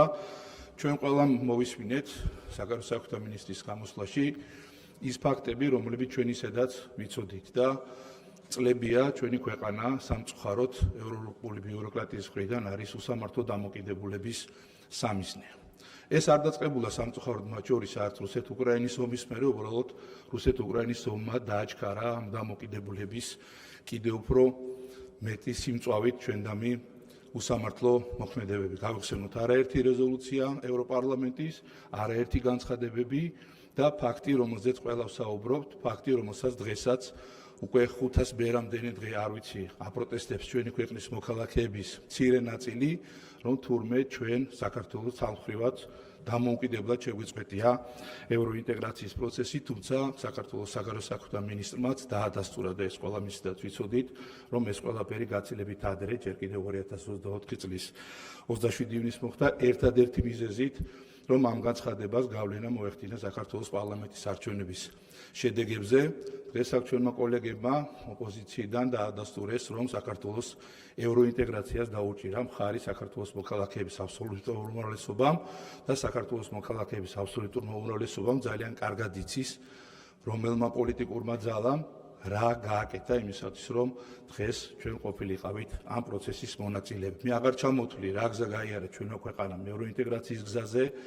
დღეს ჩვენ არ ქონია საუბარი მათ შორის ნატოსთან ურთიერთობებზე, თუმცა აქაც საქართველოს პარლამენტის წევრებმა ძალიან კარგად ვიცით ნატოსთან გაწევრიანების პროცესში სად იმყოფება ჩვენი ქვეყანა და მისასალმებელია, რომ დღეს ჩვენ კიდევ ერთხელ მოვისმინეთ და მინდა საქართველოს მოქალაქეებმა კიდევ კარგად გაიგონ, რომ ჩვენი ქვეყანა აგრძელებს ევროინტეგრაციას, ჩვენი ქვეყანა აგრძელებს ნატოში ინტეგრაციის პროცესს, საქართველოს პარლამენტი აგრძელებს თავისი ვალდებულებების შესრულებას, ასოცირების ხელშეკრულების შესრულების ნაწილში და საქართველოს მთავრობა, მათ შორის რა თქმა უნდა პირველი საგარეო საქმეთა სამინისტრო ასევე აგრძელებს იმ ვალდებულებების შესრულებას, რაც კონკრეტული სამოქმედო გეგმით აკისრია. რაც შეეხება უსამართლო დამოკიდებულებებზე რეაგირებას. ძალიან მნიშვნელოვანია ქალბატონო მაკადა მინდა გთხოვოთ, რომ არც ერთი ასეთი უსამართლო დამოკიდებულება, არც ერთი ასეთი უსამართლო რეზოლუცია თუ პოლიტიკოსის თუ კონკრეტული ქვეყნის კონკრეტული თანამდებობის პირის განცხადება ჩვენ არ დავტოვოთ რეაგირების გარეშე და ეს არის განსაკუთრებით მნიშვნელოვანი იმისათვის, რომ საქართველოს მოქალაქეებმა ყველა ასეთ უსამართლო დამოკიდებულებაზე იცოდეს საქართველოს სახელმწიფოს პასუხი და საქართველოს სახელმწიფოს რეაგირება. მე მადლობა გადაუხადე ჩვენს ელჩებს, მაგრამ ელჩებსაც აქვე მინდა ვთხოვო, რომ თავის კომპეტენციის ფარგლებში ყველაფერი გააკეთონ იმისათვის, რომ კონკრეტული სახელმწიფოების, კონკრეტულ პოლიტიკოსებთან ეს იქნება ხელისუფლების წარმომადგენლები თუ საპარლამენტო ოპოზიციური ჯგუფები, ასევე მიიტანონ ყოველდღიურად ინფორმაცია, რა ხდება ჩვენს ქვეყანაში და რა ხდება მათ ქვეყანაში, ჩვენ ქვეყანასთან დამოკიდებულებაში, იმისაც რაც შეიძლება ბევრმა ადამიანმა, მათ შორის სხვა ჩვენ პარტნიორ სახელმწიფოებში იცოდეს სიმართლე ჩვენ ქვეყანასთან მიმართებაში. ისევე როგორც მინდა გთხოვოთ ხალატონო მაკა განსაკუთრებული რეაგირება ჩვენი პარტნიორის ქვეყნების ზოგიერთი ელჩის არაერთ უსამართლო განცხადებაზე თუ ქცევაზე და დამოკიდებულებაზე, მათ შორის 9 აპრილს, როდესაც ჩვენ ძალიან მძიმე კადრები ვიხილეთ ჩვენს გმირების მემორიალიდან დაქნეული ხელი და მხარდაჭერა იმ ადამიანების მიმართ, ვინც მათ შორის 9 აპრილი არა გაერთიანების, არამედ დაპირისპირების დღედ გადააქცია. კიდევ ერთხელ მინდა ჩვენი პოლიტიკური ჯგუფის მხარდაჭერა გამოვხატო სახელმწიფო პოლიტიკის მიმართ, რომელიც ითვალისწინებს გაგრძელდეს ქვეყანაში ევროინტეგრაცია, გაგრძელდეს იმალდებულების შესრულება, რომელიც შეგვაკისრია ასოცირების ხელშეკრულებიდან გამომდინარე, თავისუფალი ვაჭრობის ხელშეკრულებიდან გამომდინარე და იცოდეთ, რომ საქართველოს პარლამენტი და ნებისმიერი პოლიტიკური ჯგუფი და მიუხედავად იმისა, რომ ჩემო კოლეგებმა მწვავე შეკითხვები დასვეს, ალბათ მწვავე გამოსვლაც იქნება, ნებისმიერი ნაბიჯი, რომელიც იქნება მიმართული ჩვენი ქვეყნის დამოუკიდებლობის და სუვერენიტეტის გამტკიცებისთვის, ჩვენი მხრიდან იქნება სრულად მხარდაჭერილი. მადლობა და წარმატებებს გისურვებთ, მართლა დალოცოს საქართველო. მადლობა ბატონ ვლადიმერ, დიდი მადლობა რომ დროში კარგად ჩაეტიეთ. პოლიტიკური ჯგუფი ხალხის ძალა, ეკა სეფაშვილი, გთხოვთ.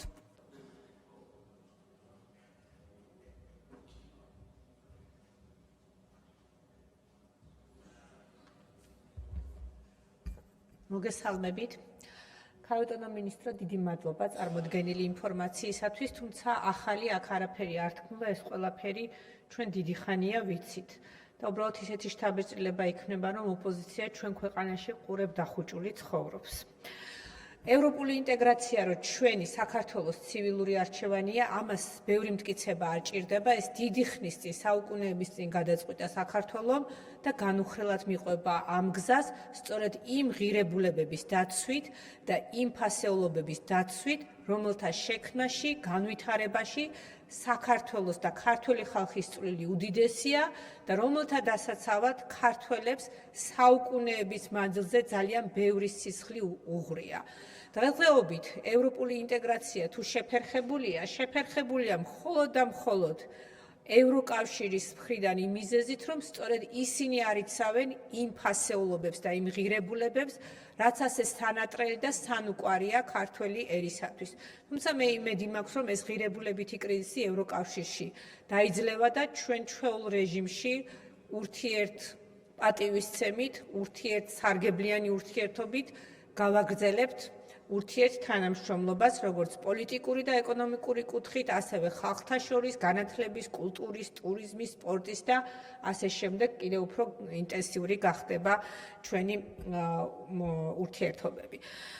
ქალბატონო მაკა, გასაგებია არსებული ვითარება, ჩვენ ეს ყველაფერი ვიცით, თუმცა მინდა გარკვეული კრიტიკა გამოვთქვა ჩვენი საელჩოების მუშაობის შესახებ, რომლებიც რა თქმა უნდა მუშაობენ, ხა აქ მე ვერ ვიტყვი, რომ რაღაცა ასეთი საგანგაშო არის, თუმცა საქართველოს როგორც სახელმწიფო ამ მიმართულებით უამრავ რესურსს ხარჯავს, როგორც ადამიანურს, ასევე ფინანსურს და ალბათ უფრო კარგი იქნება, რომ ჩვენი საელჩოები ელჩის და საელჩოს ნებისმიერი პერსონალის მონაწილეობით უფრო აქტიურად და პროაქტიურად მუშაობდნენ მასპინძელი ქვეყნის პოლიტიკოსებთან, აღმასრულებელი ხელისუფლების წარმომადგენლებთან და მათ პროაქტიულად იმუშაოს სხვადასხვა დონის, სხვადასხვა ვიზიტების ორგანიზებაში და არ დაელოდონ თბილისიდან, ან თუნდაც საკანონმდებლო ორგანოდან, ან სხვადასხვა უწყებებიდან, ან თუნდაც სამინისტროსთან მითითებას, რომ აი მოდი ეს შეხვედრა მოვაწყე, მოდი ამ მიმართულებით ვიმუშაოთ, თვითონაც პროაქტიულად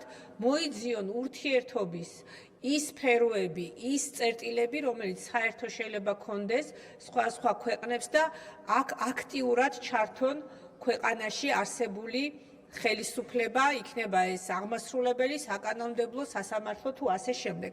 ამ მიმართულებით ვფიქრობ, მუშაობის გააქტიურება ძალიან კარგი იქნება და ასევე კარგი იქნება საელჩოებმა ასევე პროაქტიულად იმუშაონ ეკონომიკურ მიმართულებაზე. იმიტომ რომ მოგეხსენებათ, საქართველოში საინვესტიციო კლიმატი არის ძალიან დადებითი და ძალიან მიმზიდველი. ამის შესახებ არაერთი წამყვანი საერთაშორისო ეკონომიკური თუ ფინანსური ორგანიზაციების ანგარიშები მოწმობს, თუმცა ფინანსური ინვესტიციები და კაპიტალის ინვესტიციები იმ მოცულობით არ არის, რაც ასეთ ფინანსურ და საინვესტიციო კლიმატს შეეფერება ქვეყანაში და თავისთავად ცხადია, ამაში ძალიან დიდ როლს ასრულებს ის მავნებლური პოლიტიკა, რომელსაც საქართველოს წინააღმდეგ ახორციელებენ ქვეყნის შიდა თუ საგარეო მტრები. ამას აქვს თავის გარკვეული დატვირთვა და რა თქმა უნდა გარკვეულ შედეგსაც აღწევენ.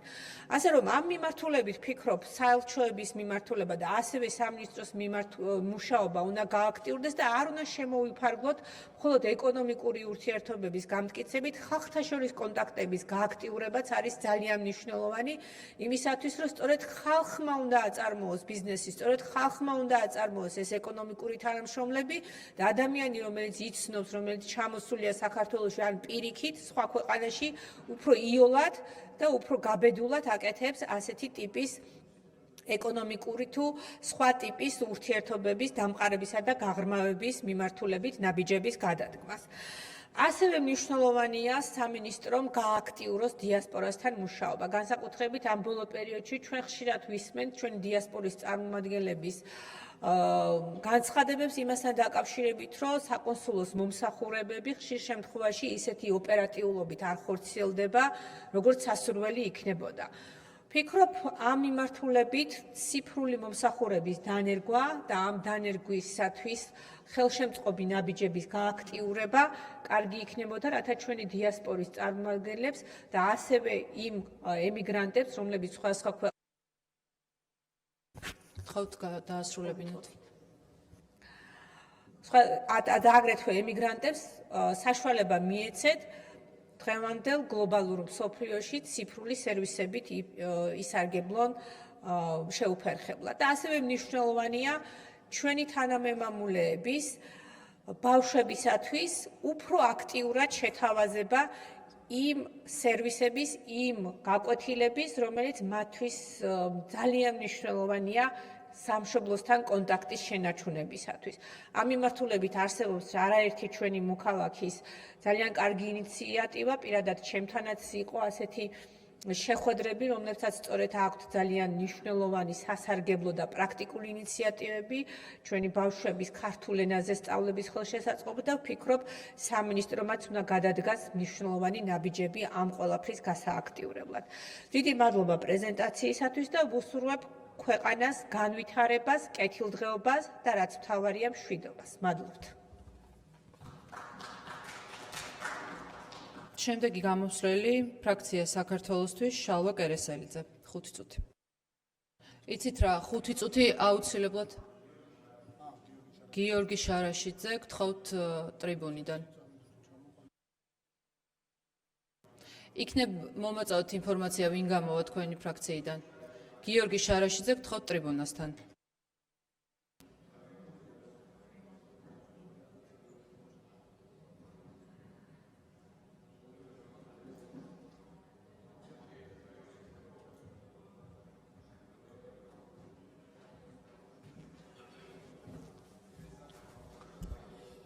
კიდევ ერთხელ მოგესალმებით, ცოტა პასუხისმგებლიან ანგარიშველოდით თქვენგან ქალბატონო მაკა სიმართლე რომ გითხრათ.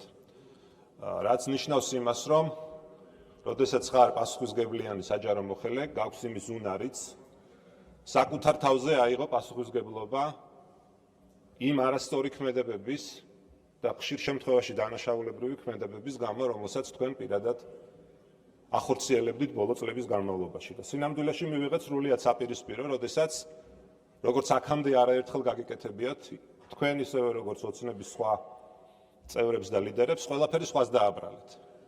და მთელი თქვენი გამოსვლა ფაქტობრივად იყო დაფუძნებული იმის მტკიცებაზე, რომ საქართველოს ევროპული მომავლის გზიდან გადახვევა, დემოკრატიული განვითარების გზიდან გადახვევა თურმე ესეც ევროკავშირის ბრალია. და ევროკავშირს დააბრალეთ, რომ თურმე მან, ანუ ევროკავშირმა შეაჩერა საქართველოს ევროკავშირში გაწევრიანების პროცესი, რაც არის არა თუ უბრალოდ ტყუილი, არამედ მიზანმიმართული დეზინფორმაცია, ყალბი ინფორმაცია და თქვენს გიპასუხებთ. თვითონ რა დაწერეს? თქვენ ამბობთ შემდეგ რამეს, რომ 2024 წლის ზაფხულში, ხო თუ არ ვცდები, იყო ეს შეხვედრა. დიდი ბოდიში, მაგრამ რა გითხრათ ევროკავშირმა? რომ გავაჩერეთო? გავაჩერეთო თუ თქვენი არასწორი ქმედებების გამო გაჩერდაო. საქართველოს ევროკავშირში გაწევრიანების პროცესი ევროკავშირმა კი არ გააჩერა, თქვენ გააჩერეთ და ეს გააკეთეთ მიზანმიმართულად, განზრახ იმისთვის, რომ ეს ქვეყანა იზოლაციაში მოგექციათ, იმიტომ რომ არაფერში არ გაწყობთ, უბრალოდ არ გჭირდებათ თქვენი ძალაუფლების შენარჩუნებისთვის, რაც არის თქვენი ერთადერთი მიზანი. სხვა მიზანი თქვენ არ გაგაჩნიათ. თქვენი აი ლოგიკა მაგაშია ზუსტად. ლოგიკა მაგაშია ზუსტად, რომ ევროკავშირმა კი არ გააჩერა საქართველოს ევროკავშირში ინტეგრაციის პროცესი. თქვენ გააჩერეთ ყველამ ერთად. ქალბატონი, იმიტომ რომ უარი თქვით დემოკრატიული რეფორმების განხორციელებაზე.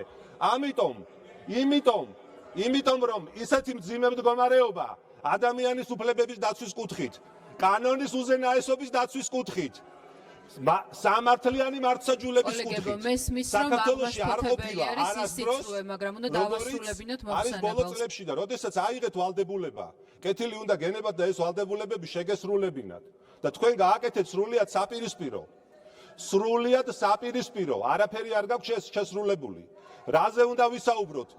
რაზე უნდა ვისაუბროთ? ჩვენ საუბრობთ ფუნდამენტურ უფლებებზე, ფუნდამენტურ საკითხებზე და ფუნდამენტური რომელია? სამართლიანი სასამართლო. და თქვენ ახლა მიპასუხეთ მე რომ საქართველოში არის სამართლიანი სასამართლო? დიახ, და ქართული სასამართლო არ არის პოლიტიკური მართლმსაჯულების ინსტრუმენტი? ჩინჩალაძე მურუსიძეს იცნობთ ალბათ კარგად თქვენი წარსული გამოცდილებიდან გამომდინარე. და იცით როგორ შეუძლიათ მათ პარტიულად მიკერძოებული გადაწყვეტილებების გამოტანა. ეს არის სწორედ თავარი სიმართლე და თან ყველაზე დიდი პარადოქსი ის არის რომ თქვენ მესაუბრებით ამაზე. ჩინჩალაძე მურუსიძეს რომ იცავთ, თქვენგან არ მიკვირს. აი პირადად თქვენგან სხვათა შორის და კიდე არც ბევრისგან გამიკვირდება. რატომ იცავთ ჩინჩალაძე მურუსიძის სასამართლოს? და საქართველოში ყველა გადაწყვეტილება, რასაც ქართული სასამართლო ღებულობს, არის პოლიტიკურად მოტივირებული და მე გამოდიხარ და ხალხს ატყუებთ, რომ თითქოს რაღაც ასრულებთ. რას ასრულებთ? პირველ რიგში უნდა შეასრულოთ ფუნდამენტური საკითხები აქვს ქართველი ხალხისთვის მთავარი. ბატონო?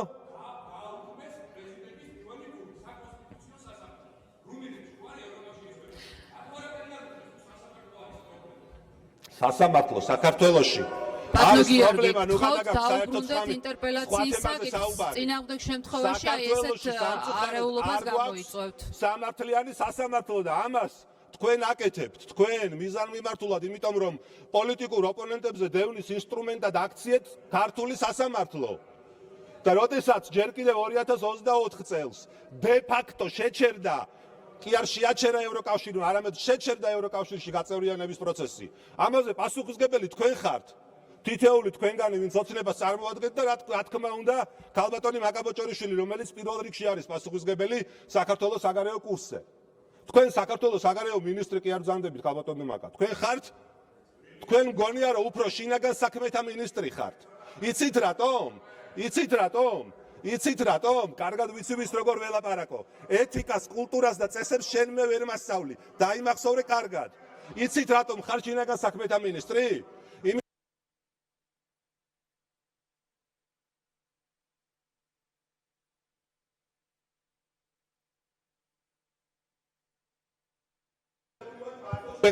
ბატონო გიორგი, რა დრო გჭირდებათ რომ დაასრულოთ მოხსენება? ბატონო გიორგი, თქვენი ხმა არ ისმის? ბატონო გიორგი, თქვენი ხმა არ ისმის? მიკროფონი გათიშულია, რადგან თქვენი 5 წუთი ამოიწურა. თუ მეტყვით რომ 1 წუთში დაასრულებთ მოხსენებას, რა თქმა უნდა გაგიგრძელებთ დროს. ბატონო გიორგი, 5 წუთს ვერ დავუმატებ. თუ 1 წუთში დიახ, მადლობა, დაუმატეთ 1 წუთი.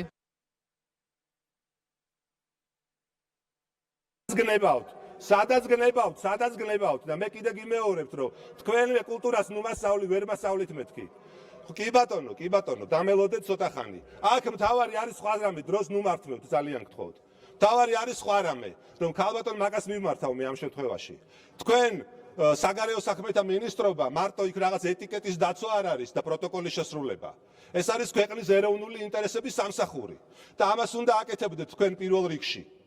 და თუ თქვენ გონიათ რომ თქვენ პირადად არ ხართ პასუხისმგებელი, არა მხოლოდ საგარეო საკითხებზე, არამედ იმ ძალიან ბევრ დანაშაულზე, მათ შორის დუხჭირ ცხოვრებაზე ქართველი მოქალაქეების. მათ შორის იმ უსამართლო გარემოზე, რაცა გვაქვს, ძალიან ვწდებით, იმიტომ რომ ეს ერთადერთი შეიძლება იზოლაციის პირობებში მოხდეს. და იზოლაციაში თქვენ მოაქციეთ ქვეყანა. როდესაც საქართველოს სტრატეგიული პარტნიორები მტრებად გამოაცხადეთ,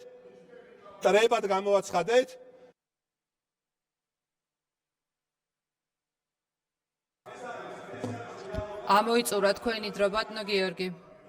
მიკროფონში არ ისმის არაფერი. ბატონო გიორგი, თქვენი დრო ამოიწურა და გთხოვთ დაუბრუნდეთ თქვენს ადგილს. მანდატურს ვთხოვ გააცილოს ბატონი გიორგი თავის ადგილამდე მიაცილოს.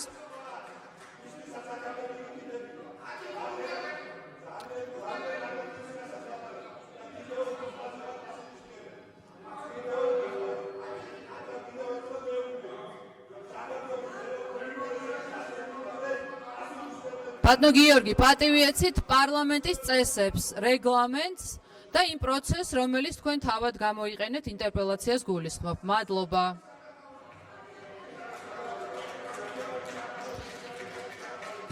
შემდეგი მოხსენებელი ფრაქცია ქართული ოცნება ლევან მახაშვილი. გთხოვთ ბატონ ლევან.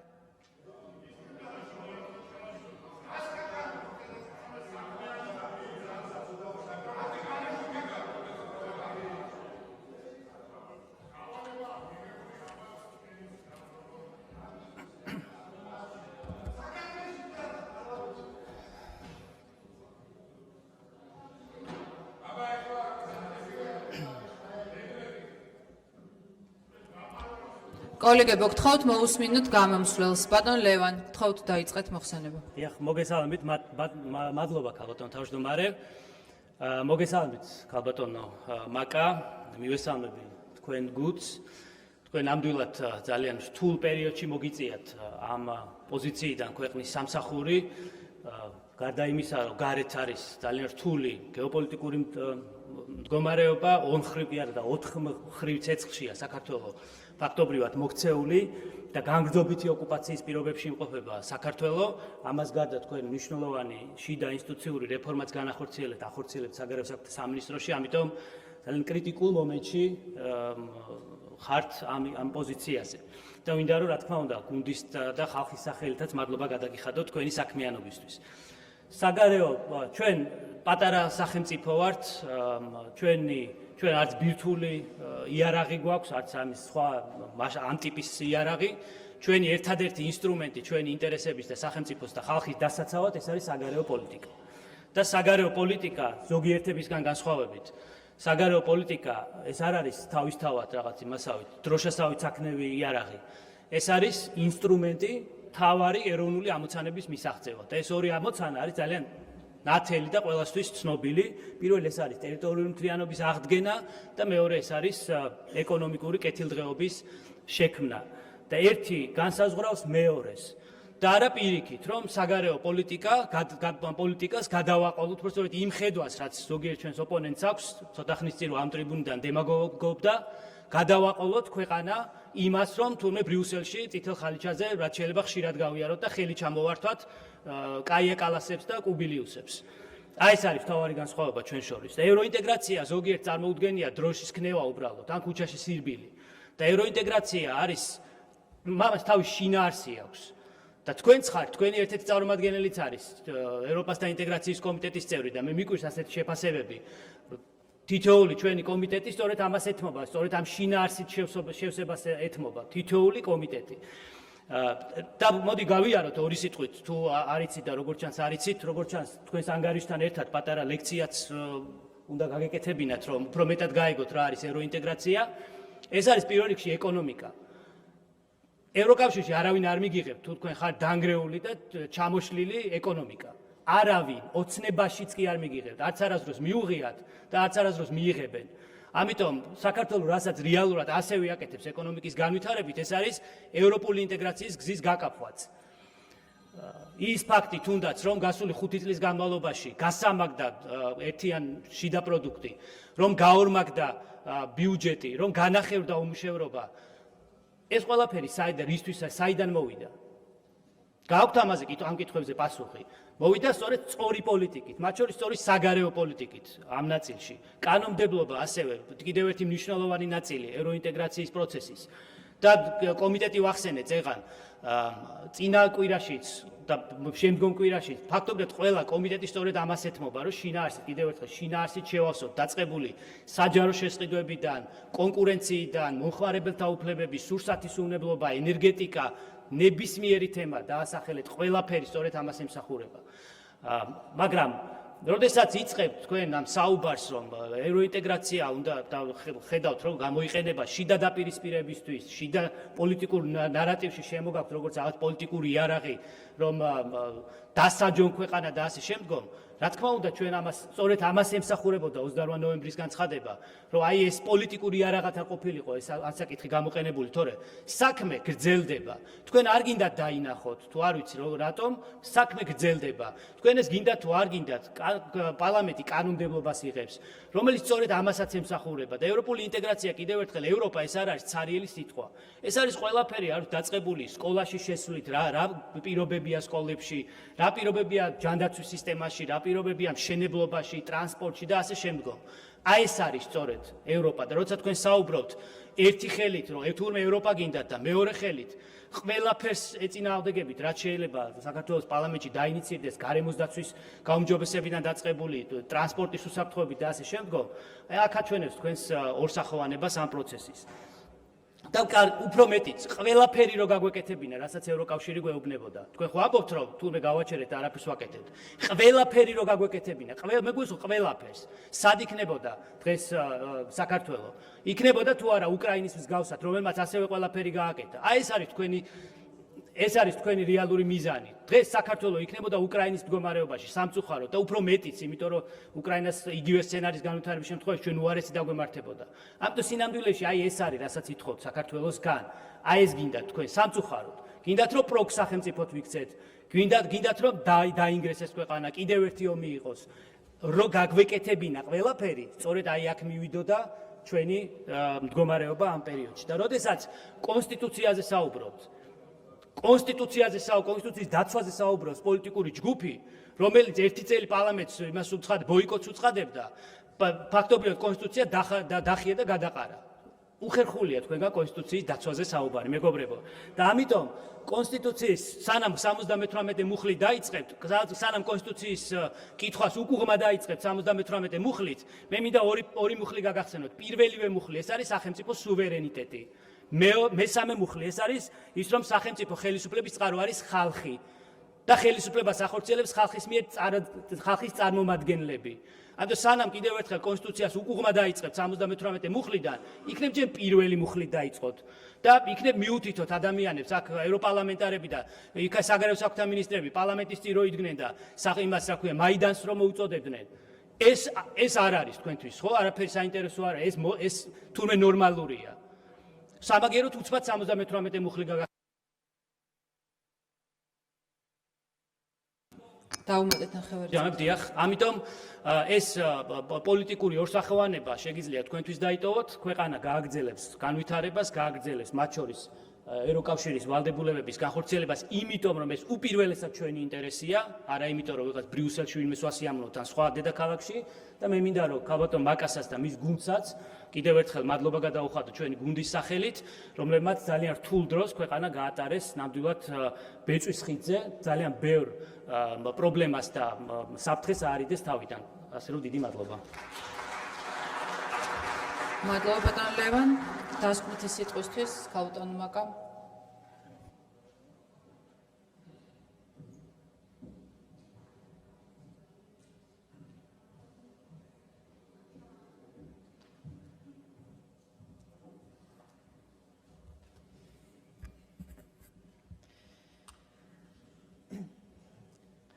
კიდევ ერთხელ რომ კარგად დარჩეს დღევანდელი დღიდან. ქართულ ოცნებას ევროინტეგრაციის პროცესი არ შეუჩერებია, ეს არის სიცრუე, ტყუილი. თქვენი ბრალდებები დემოკრატიული გზიდან გადახვევასთან დაკავშირებით უბრალოდ სასაცილოა იმ პოლიტიკური ძალის მხრიდან, რომელსაც მართლაც როგორც აგერ ბატონ ლევან მახაშვილმა ბრძანა 1 წელი დასჭირდა იმისთვის, რომ ელემენტარული დემოკრატიული პროცესის არსი გაეკოდა პარლამენტში დაედობინა და შემოსულიყო ისე როგორც მათ ამ მომრჩეველმა განუსაზღვრა და დღეს თქვენ ცდილობთ რომ ლექციები წაგვიკითხოთ დემოკრატიული გზიდან გადახვევაზე. დემოკრატიის არსიც არ იცით, რაზე გვესაუბრებით საერთოდ. არასწორი ქმედებების გამო თქვენი არასწორი ქმედებების გამო შეაჩერა ევროკავშირმა დიალოგი, ანუ იმაზე ვთანხმდებით, რომ ქართულ ოცნებას არაფერი შეუჩერებია. ეხლა რაც შეეხება ჩვენს ნაბიჯებს და ჩვენს ქმედებებს, რაც ერთხელ უკვე ვახსენე და კიდევ ერთხელ გავიმეორებ. ჩვენი ქმედებები, რაზედაც თქვენ აპელირებთ, არის სრულიად ლეგიტიმური ქმედებები, რომელიც როგორც თქვენ თქვით, მიზანმიმართულად განზრახ, დიახ, მიზანმიმართულად და განზრახ დავიცავით ამ ქვეყნის უსაფრთხოება და მიზანმიმართულად და განზრახ დავიცავით ამ ქვეყნის სტაბილურობა სწორედ იმ ნაბიჯებით, რა ნაბიჯებიც გადადგა ქართული ოცნების ხელისუფლებამ, პარლამენტმა, საქართველოს მთავრობამ. ყველა ნაბიჯი, რომელიც იდგმება, მიმართულია ამ ქვეყანაში უსაფრთხო გარემოს შენარჩუნებისკენ, მიმართულია ჩვენს ქვეყანაში სტაბილურობისკენ, რაც ქმნის საფუძველს იმისათვის, რომ დღეს რომ ამაყები ვართ ეკონომიკური განვითარების ციფრებით, დღეს რომ მოგწონს ის, რომ საქართველო ძალიან სწრაფად ვითარდება და საქართველოს აქვს ძალიან ბევრი შესაძლებლობა იმისათვის, რომ 2030 წელს თამამად განვაცხადოთ, რომ ყველაზე უფრო კარგად მომზადებული ქვეყანა ვიქნებით კანდიდატი ქვეყნებიდან და ამის საფუძველი რომ გვაქვს, ეს რა თქმა უნდა პირველ რიგში უკავშირდება ჩვენს ქვეყანაში უსაფრთხო გარემოს, ჩვენ ქვეყანაში სტაბილურობას და ჩვენი ქვეყნის უსაფრთხოებას. სწორედ ამას ვიცავდით და სწორედ ეს ნაბიჯები გადავდგით მიზანმიმართულად და განზრახ და თქვენი ოცნებები იზოლაციასთან დაკავშირებით მხოლოდ თქვენი ოცნებებია, არანაირი რეალური საფუძველი ამას არ აქვს, სასაცილოა. კაია კალასი ვერ განსაზღვრავს საქართველო იყოს იზოლაციაში, ვინ მიესალმება საქართველოს საგარეო საქმეთა მინისტრს, ვის შევხვდებით, დღეს ასე არ ხდება. კიდევ ერთხელ გაგიმეორებთ, საქართველო ყველა საერთაშორისო ორგანიზაციას იყენებს იმისათვის, რომ საქართველოს ინტერესები, ეროვნული ინტერესები, ესეც მნიშვნელოვანი ცნებაა, იყოს დაცული, სათანადოდ წარმოჩენილი და მხოლოდ თქვენი საოცნებო იზოლაციით შემოიფარგლეთ, გაიხედეთ, კარგად შეხედეთ, რა ხდება გარშემო, რა ხდება სამყაროში, რა როლის და ფუნქციის შესრულება უწევს დღეს საქართველოს და სად არის ამ ფუნქციის და როლის განხორციელების გასაღებები, სად დევს, რა მიმართულებებით დევს. ჩვენ ამას რა თქმა უნდა ძალიან კარგად ვუყურებთ, ძალიან კარგად ვაფასებთ, თუ რა პროცესები მიდის ჩვენს რეგიონში, უფრო დიდ რეგიონში, გლობალურად და რა თქმა უნდა ყველა ჩვენი ნაბიჯი სწორედ იქით არის მიმართული, რომ ჩვენი ქვეყნის ეროვნული ინტერესები იყოს დაცული აქაც, ქვეყნის შიგნით, ჩვენს პატარა რეგიონშიც და უფრო ფართო რეგიონშიც და გლობალურადაც. ეს არის საგარეო საქმეთა სამინისტროს, არ ვიცი ხა შინაგან საქმეთა მინისტრად რატომ წარმოგიდგენივართ, მაგრამ საგარეო საქმეთა მინისტრის და სამინისტროს როლი და ფუნქცია არის სწორედ ის, რომ საქართველოს ეროვნული ინტერესები ქვეყნის გარეთ იყოს სათანადოდ დაცული, ჩვენ ქვეყანას ჰქონდეს უსაფრთხო გარემოში განვითარების შესაძლებლობა და ეს არის ის, რაც მამოძრავებს, ეს არის ის, რაც ამოძრავებს საგარეო საქმეთა სამინისტროს და ვიდრე ამ პოზიციაზე ვიქნები, რა თქმა უნდა, ეს იქნება ის, რომ არც ერთი ნაბიჯი არ დავუშვათ და არ გადავდგათ ისეთი, რაც მინიმალურ საფრთხესაც კი შეუქმნის ჩვენი ქვეყნის სტაბილურობას და უსაფრთხოებას. ეს არის მთავარი ჩემი და ჩვენი სამინისტროს ამოცანა, ამას ვაკეთებთ ჩვენ ყოველდღიურ რეჟიმში და ასე გავაგრძელებთ. ევროკავშირში ინტეგრაცია, რა თქმა უნდა, რჩება ჩვენი ქვეყნისთვის იმ მიმართულებად, სადაც ჩვენ მგონია, ფიქრობთ და მიგვაჩნია, რომ შევქმნით ჩვენი ქვეყნის სტაბილურობისთვის და განვითარებისთვის სათანადო ჩარჩოს. სწორედ ასე ვხედავთ ჩვენ ამ პროცესს. ისიც ძალიან კარგად გვესმით, რომ ეს პროცესი არასდროს არავისთვის არ ყოფილა ერთგვაროვანი, ყოველთვის შეიძლება იყოს სირთულეები, ამაზე ჩვენ ძალიან ხშირად ვსაუბრობდით, ყოველთვის შეიძლება იყოს სხვადასხვა ცვლილებები პოლიტიკაში და დარწმუნებული ვარ ღრმად ჩემი მინისტრობის პერიოდში ეს პოლიტიკა ევროკავშირის მხრიდან შეიცვლება. ამაში ღრმად ვარ დარწმუნებული, უბრალოდ არანაირი საფუძველი, არანაირი გამართლება იმ მიდგომას, რა მიდგომითაც დღეს ევროკავშირი წარმართავს საქართველოსთან ურთიერთობებს, უბრალოდ არ აქვს. არა იმიტომ, რომ ჩვენ ზიანდებით, არა, ამით ზიანდება საერთო ევროპული ინტერესები. საერთო ევროპული ინტერესები ნიშნავს, რომ ჩვენ და ევროპას გვაქვს საერთო ინტერესები და ამ ინტერესებს აზიანებს დღეს ის მიდგომები, რასაც ჩვენ ხედავთ ბრიუსელის მხრიდან.